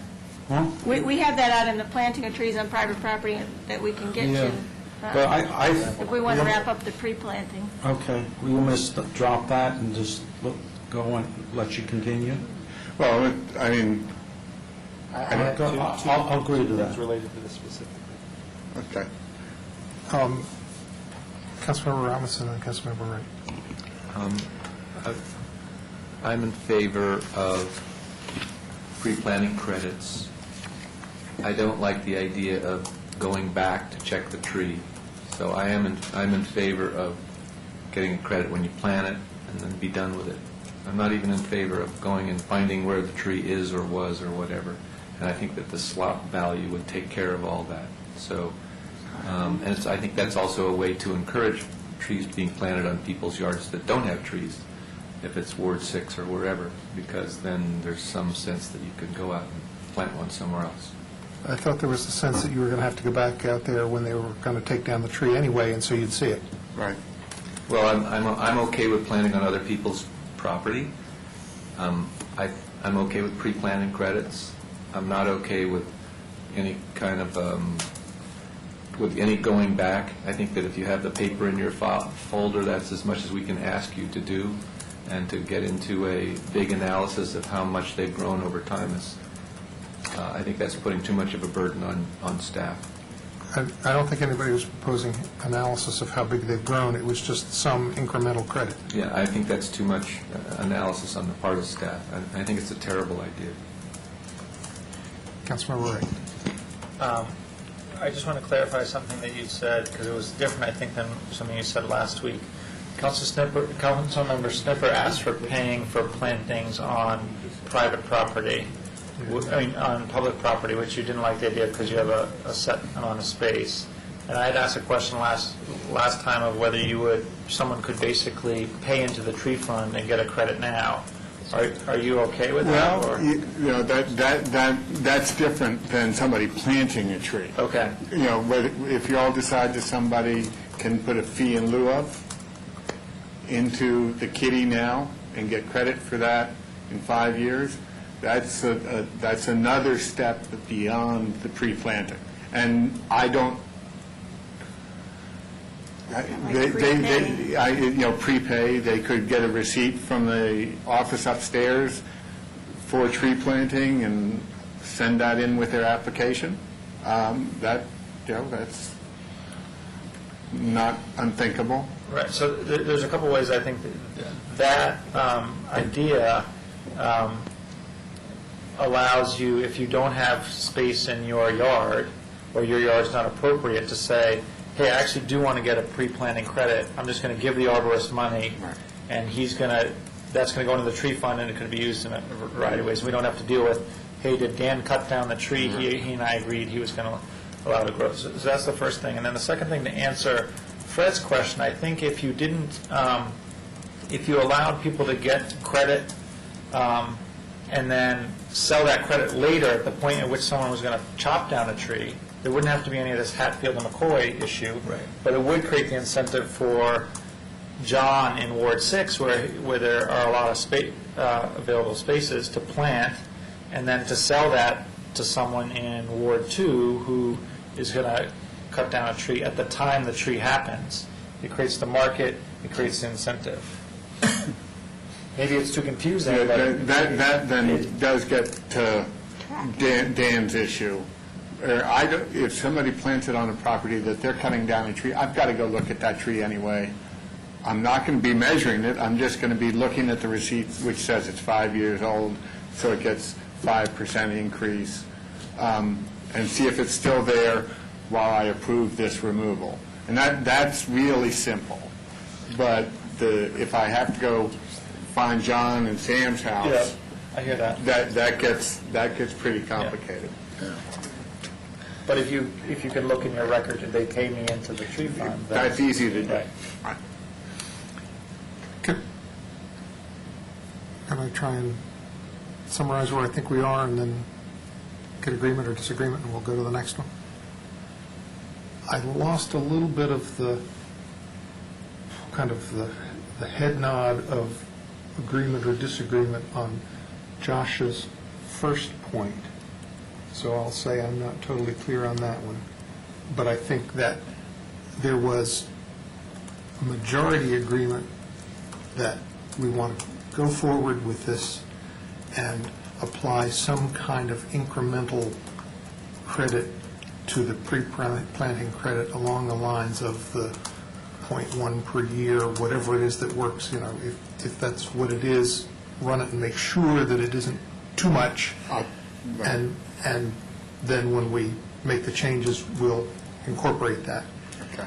And I think I heard agreement or sensed agreement that there would be an ability to prepay into the fund, but I'm not sure about that. I guess I'm looking for a clarification of what we're thinking. If you prepay into the fund, do you get like a chit, and then you can sell that chit on the market, or is that going to be verboten? I think it's just right with the house. It's equal to one tree, 1.5-inch caliber. And yes, if John pays in and leaves town and wants to give it to Sam as a going-away gift, then Sam can trade it in. That tree is one that has been planted out along the street somewhere or in a park, and so it's not something that I would have to verify. So they could be traded. And it would be some piece of paper that they could come in and pay at the office upstairs and get a stamped dated receipt for $175 fee in lieu of to the tree fund. And it's the responsibility of whoever pays that to do something with it. Submit it when they submit their removal application. Right. And whether it's them or their best friend or whoever, doesn't matter. It's there, you can use it. I've planted the tree, so it doesn't matter. Yeah. Okay. Is there agreement to those two? Mm-hmm. Yes. Okay. Question? Anything else? Next item. The next item was the how we select street trees. We have a description in your packet. I don't know if you want us to go through what's in there, or if you've got a chance to look at that, if there's any questions. I read through it. Is there a decision point that we need to make on this one? If you want to change and follow that process. Currently, the process is I find locations and select species for each side and request permission. sorry, there's sort of two parts. One is just the generic how we determine street trees. I know that's come up. There's been some public comment about that. People have questions about how do we do what we do, and I think that gives a little bit of the science and the background to it. And then the second piece is related to the interest on the council of giving people an option to vote, so to speak, Like a speed on their block. And the proposal that kind of like a speed bump, actually pretty close to that. The proposal that we put together is to say, we think we can do that in a limited way. We would like to give two options on each side of the street. There again, assuming that one side of the street has power lines, one side does not, and that affects what kind of trees can be planted. So the arborist would offer two types of overstory trees to the side of the street that has no power lines, two types of ornamental trees to the side of the street that has power lines. The block itself would need to discuss among itself, figure out what they prefer, or whether we have a vote-in, a return your postcard thing. We would plant one type of tree on each side of the street based on the majority of the votes of the residents on that block. Not to put too fine a point on it, we'd also have to find out for residents, if they voted for one and that wasn't what the majority wanted, did they then want no tree, or did they want the tree that they didn't want? So we'd have to, it wouldn't be quite as simple as vote A or B. There would be some follow-up. But that's at least the way that we think we can try to meet the council's intention, yet keeping it sane on the part of ourselves and our limited staff time to provide another option. So that's the proposal that we've put out. Basically, it would be limited to the block. It would be a majority vote, and then the planting would occur. And the same kind of notice that we do now, where we send out a letter to each of the properties that are going to get a tree planted, notifying them that this tree's been planted. Now it would say we have two options. You need to let us know what's your preference, and the preference of the block will be the tree that's planted. You're willing to do that? And my sense is that if we think that's a good idea, we should just say, go ahead, and it's up to you to do the process that works for you, and if you feel you need to adjust that process and how it works, that's a staff decision. Right. We don't need to get involved in that. Right. And I want to make sure that you've realized that in the second bullet of 5 at the end of this section that you had the options reversed. Reverse the nose. So that will you fix that so that when this is enshrined on the web forever, that it's correct and not misleading? Yes, it's already Yeah. Good. I agree. And I have a question. okay. I just wanted to make sure that we didn't have any other thing other than going to Councilmember Snipper, then Councilmember Clay, then Councilmember Schultz. The question I had concerned, there's some discussion in here on the first full page of the selection of the trees. Toward the middle where you talk about, one of the concerns raised about the sweet gum trees, thank you, is the impact on sidewalks. And so the question I have is, do you have evidence that sweet gum and similar trees cause us to spend more money? And any overstory tree is going to cause us to spend money. No, sorry, more money than another kind of tree. Any overstory, any large tree is going to cause us to spend money, and probably at about the same rate as any other overstory tree. I mean, just any tree that gets to be 24 or 30 inches in diameter is going to tear up the sidewalk if the planting strip's only 30 inches. I guess your comparison would be if you plant a cherry tree versus an oak tree. Let me try Would again. the cherry tree cost you less? We don't ordinarily go out and sweep up the acorns. We would repair the sidewalks if they broke the sidewalk, but we don't sweep for the acorns. Right. Do we sweep for sweet gum? No. I mean, other than the street sweeping and residents' own requirement to maintain the right-of-way, which they do now with, they're required to mow the lawn, they're required to remove I'm not snow talking on the about sidewalk. what residents are required to do. I'm talking about what the city does. No. Okay. So, so you're kind of sticking with your thing that they don't cost any more than any other tree this weekend? No. I think you're as likely to slide and roll on acorns as you are on sweet gum balls. I actually slide on those acorns out in front of my house all the time. Well, and this all kind of ties together with the information presented in the past. I mean, the amount of stormwater benefits, the amount of shade benefits, the amount of habitat benefits that you have from an overstory tree over the long term are a benefit to the city in terms of stormwater capture, air filtration, and the other benefits that the trees provide. And the larger the tree, the more that benefit is provided. Okay, you've answered my question. Thank you. Councilmember Flake. I'm glad that you came up with a mechanism for people to take, in some way, take part in selecting trees on their street. I'd like it to be a little more open and stuff. But first, I want to ask you a question. So, how many trees do you think exist in the possibility of trees that could be planted in this city that go well in this climate, that provide the same level of functioning as the street gum trees with the prongs on the balls do?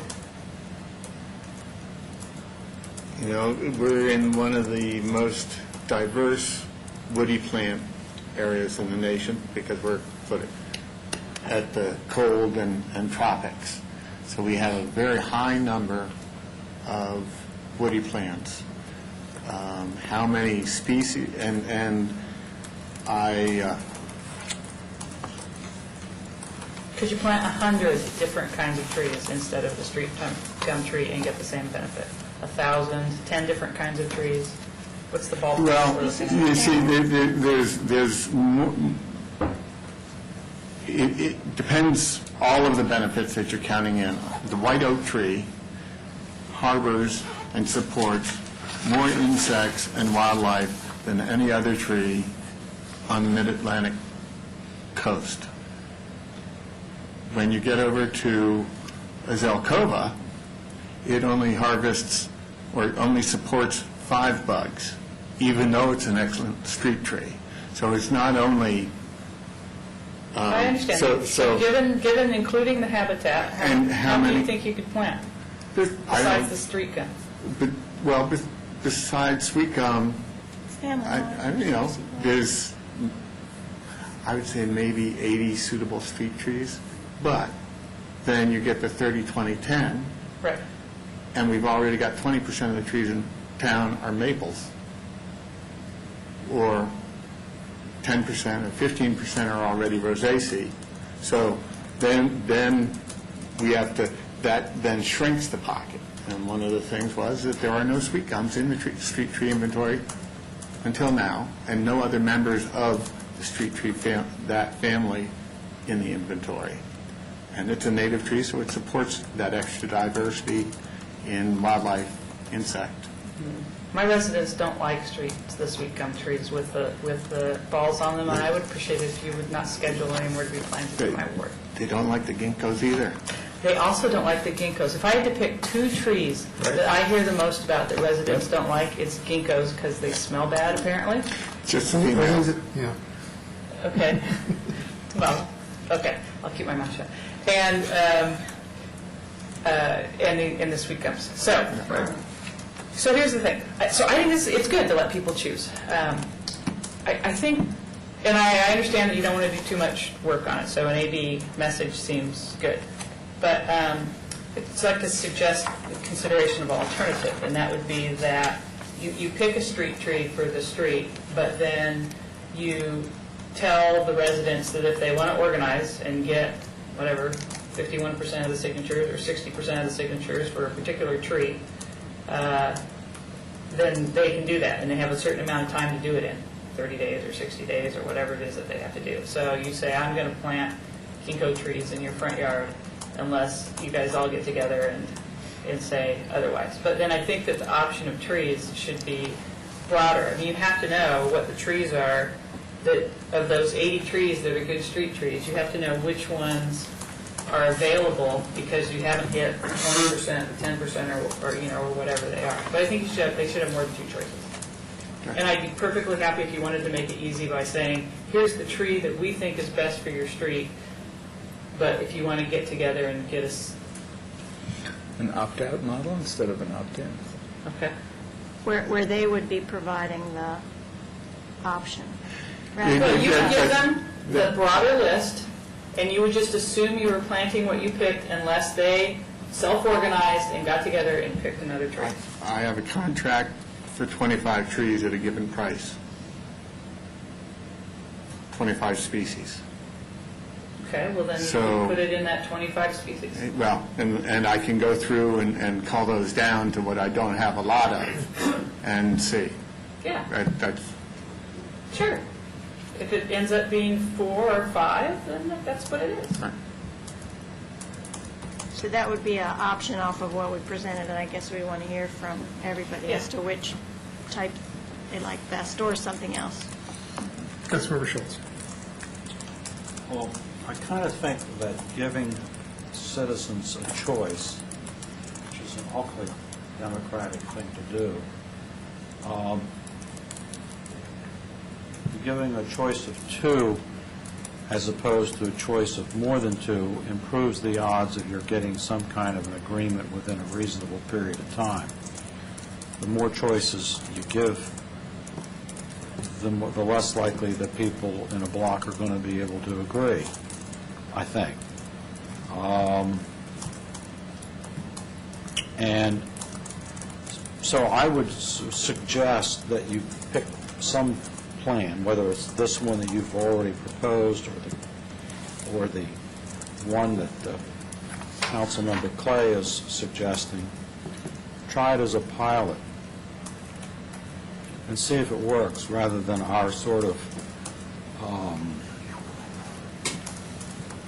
putting something into our tree ordinance that we may later decide that it probably could have been done a little better or differently.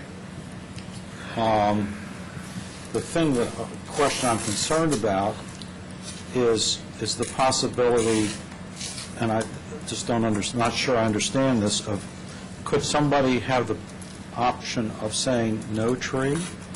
Because it seems to me in the public right-of-way, there's so little of it available for you to plant trees in. Once we start making it really easy for people to veto and say, I don't like choice A or B, I choose none. And if you do that, then maybe we're really... That's been policy. That's policy? That is policy now. Okay. And there have been discussions about that historically, which probably many people on the dais recall, where we've tried to move closer to you can't opt out. Yeah. And we've gotten a lot of pushback from You've that. gotten pushback. So in real life, what has been the experience with people sort of saying, no, I really appreciate no tree at all? Does that happen very often? It really varies block to block. Really? Amazing, yes. I mean, the block that, there was a block that didn't like sweet gums, and I got 6 no's out of 11 houses, and there was a block with 13, and everybody took them. So, it's... In other words, it's a little bit like predicting the weather. Right, yes. Okay. Thank you. Councilmember Siemens. Thank you, Mayor. Just quickly, I don't hope to add to the number of different alternatives you have, so, but my understanding of the problem with the sweet gum near sidewalks was because of the depth of the root system, that it became a problem for the sidewalks more quickly than other trees that had deeper roots. But anyways, I think the bottom line is, I don't think we want to be planting trees in that little 30-inch strip that are going to be tearing up the sidewalks within the normal life expectancy of the sidewalks. I like the idea of the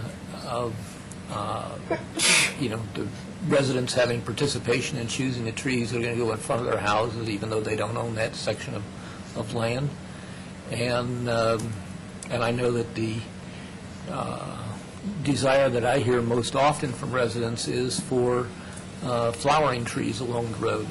And I think those trees tend to be not as tall as the others. They were as big a problem with the sidewalks. So I know that doesn't. Those aren't the big canopy trees. So you're losing your.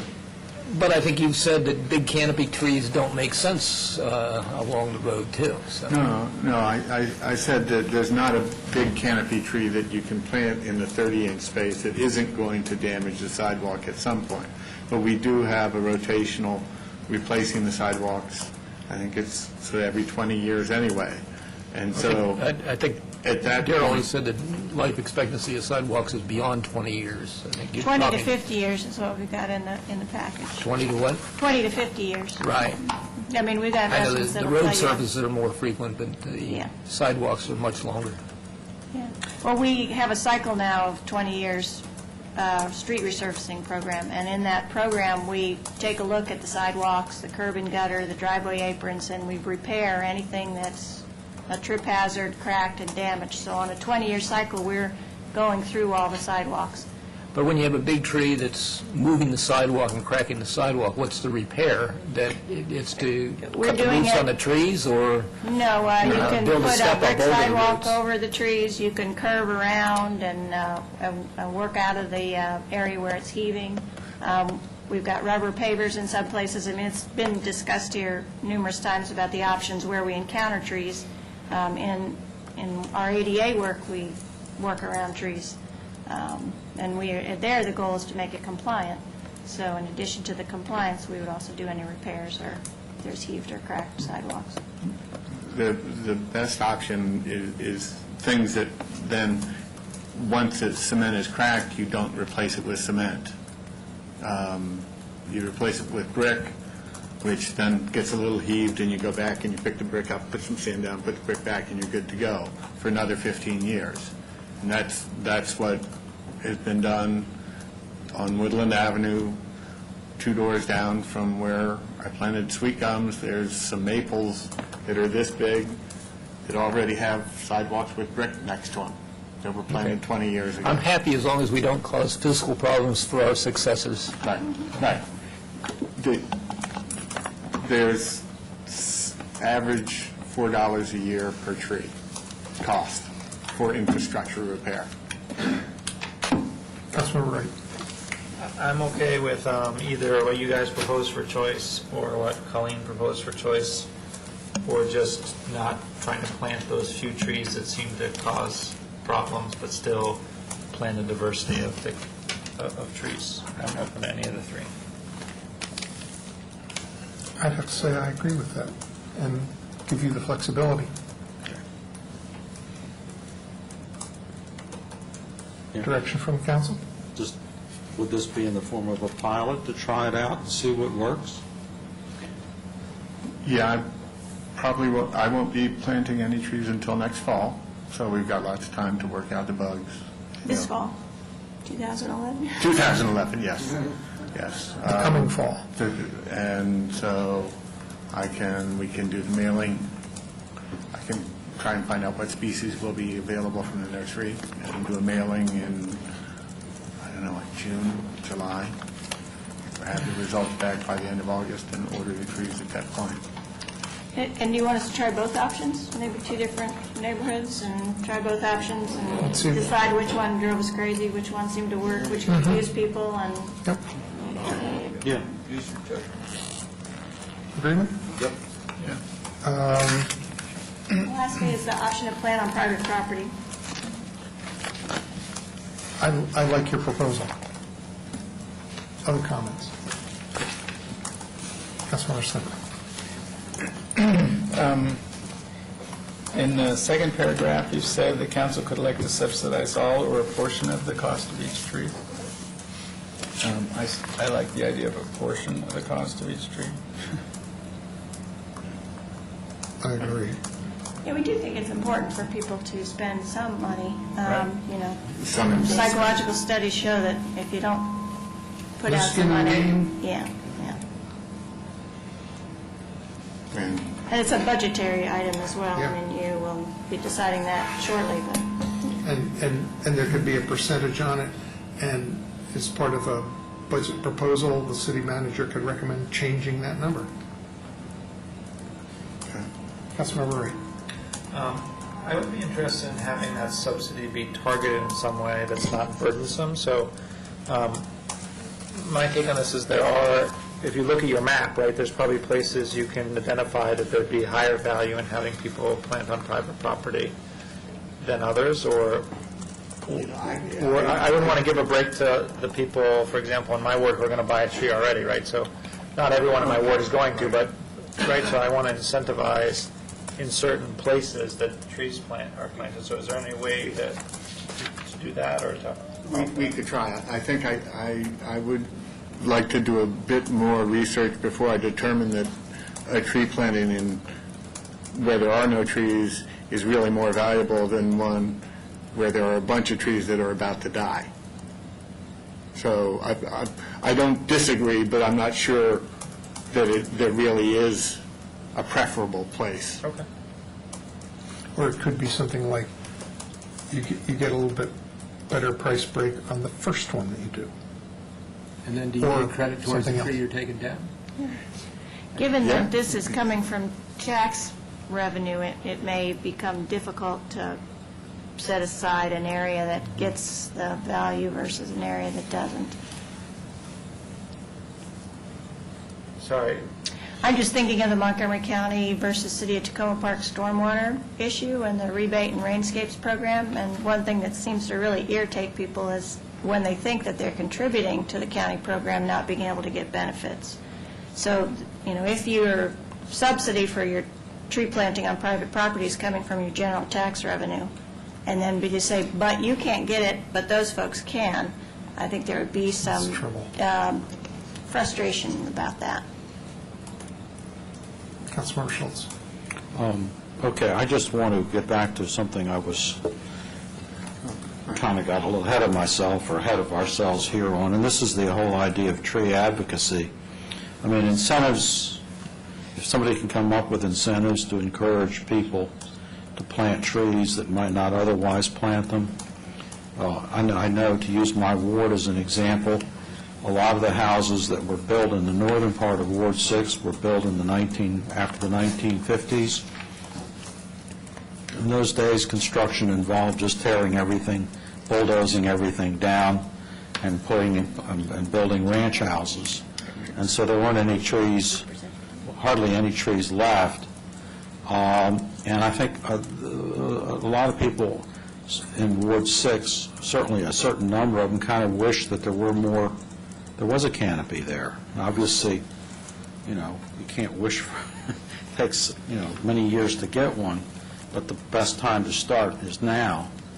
I don't know if there's an appropriate economic way of getting people to do things. So I would just simply fall back on the idea that education and advocacy might encourage people, because right now, while we have an arborist and we have a tree commission, and everybody in the Tacoma Park theoretically loves trees, and we call ourselves Tree City, really, unless I'm mistaken, I don't really think that there's an organization in the city that actually is devoted, not talking about the parks, like, Friends of Sligo Creek, but outside the parks, it's actually advocating and trying to encourage people to plant trees just because it's a good thing to do, for all the reasons that most of us know.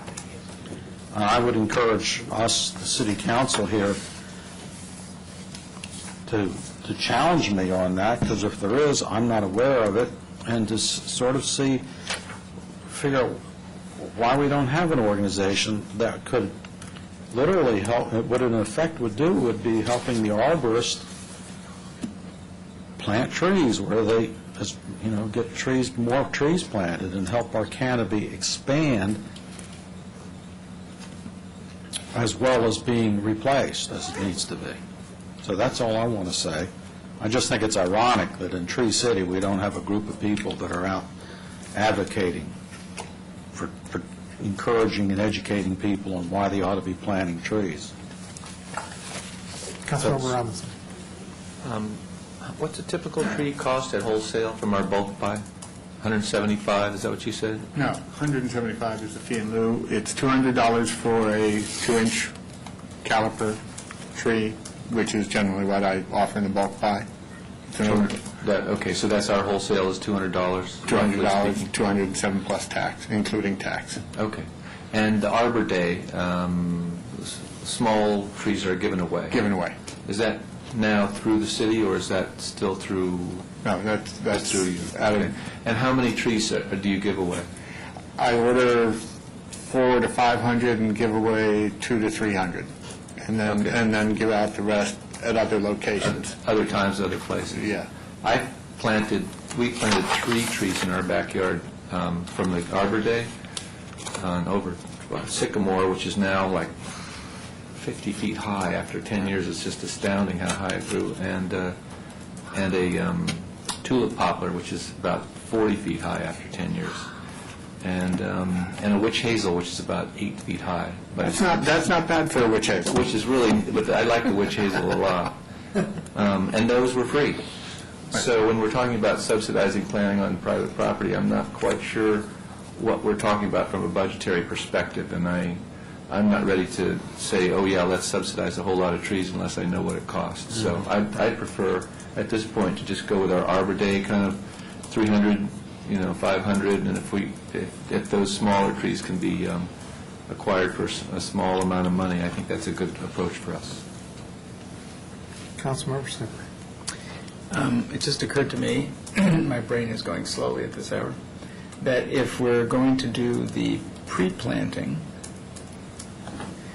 then folks will probably choose to do the pre-planting, I would think, to get an extra little, I don't know. I just wonder how the two proposals will interact, I guess.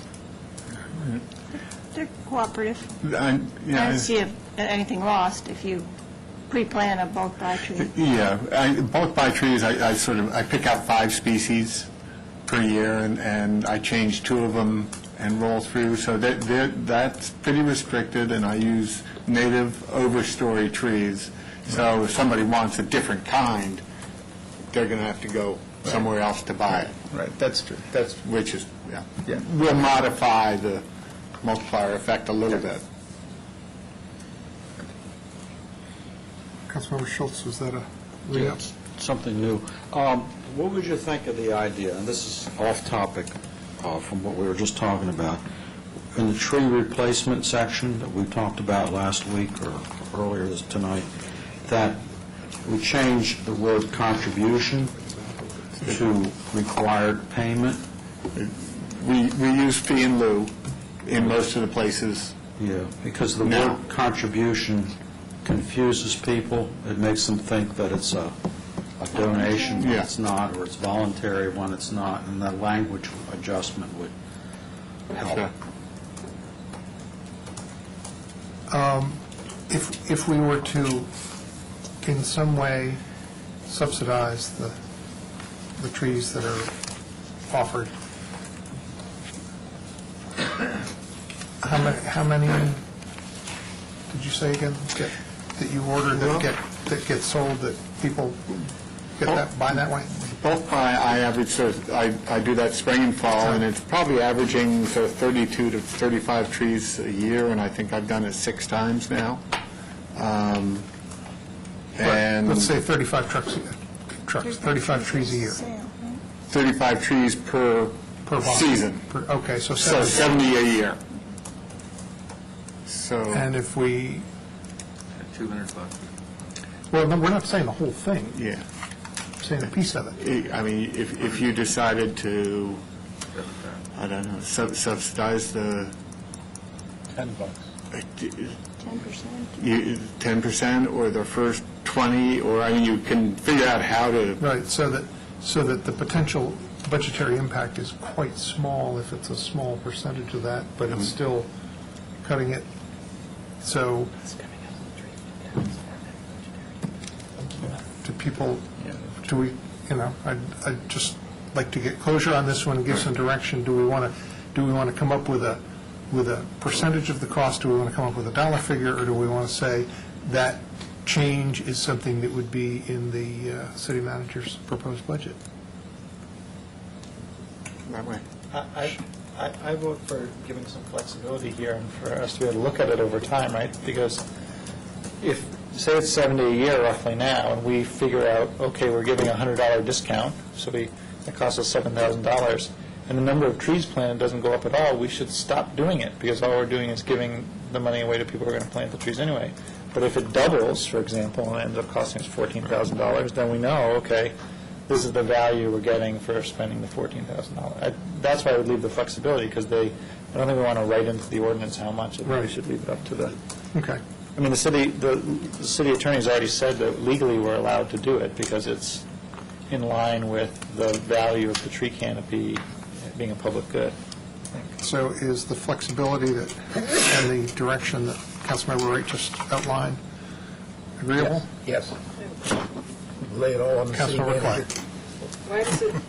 Why does it cost us budget that we're not using the tree fund for this? We're not subsidizing out of the tree fund? No. Because we want to use... Goes into planting. Right. This would just mean that they'd be planting them on... Let's take it out of stormwater. No flexibility there. The city manager will work her magic. Yeah. All right. Okay? Stormwater. We're adjourned. Thank you.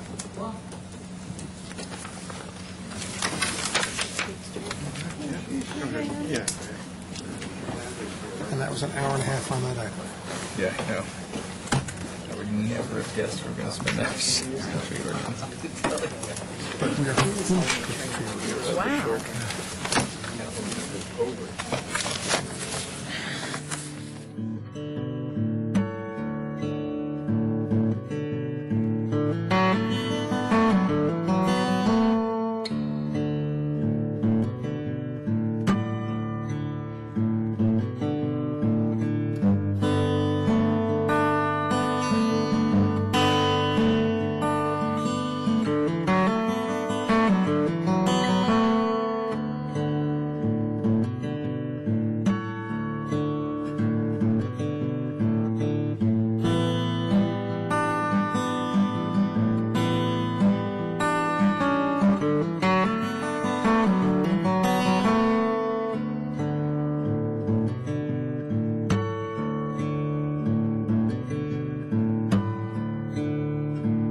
Come back home, get my poor hearties, get on the right track, baby.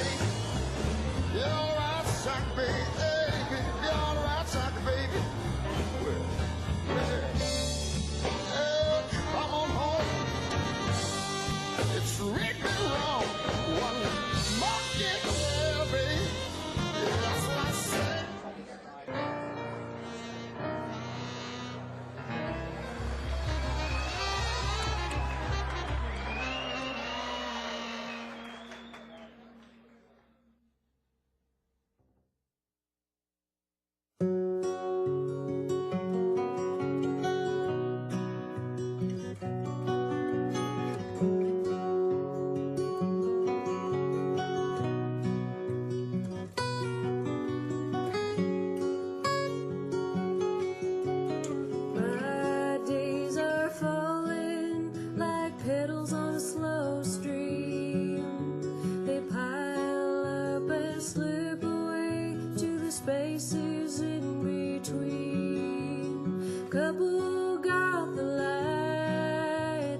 channel the time. So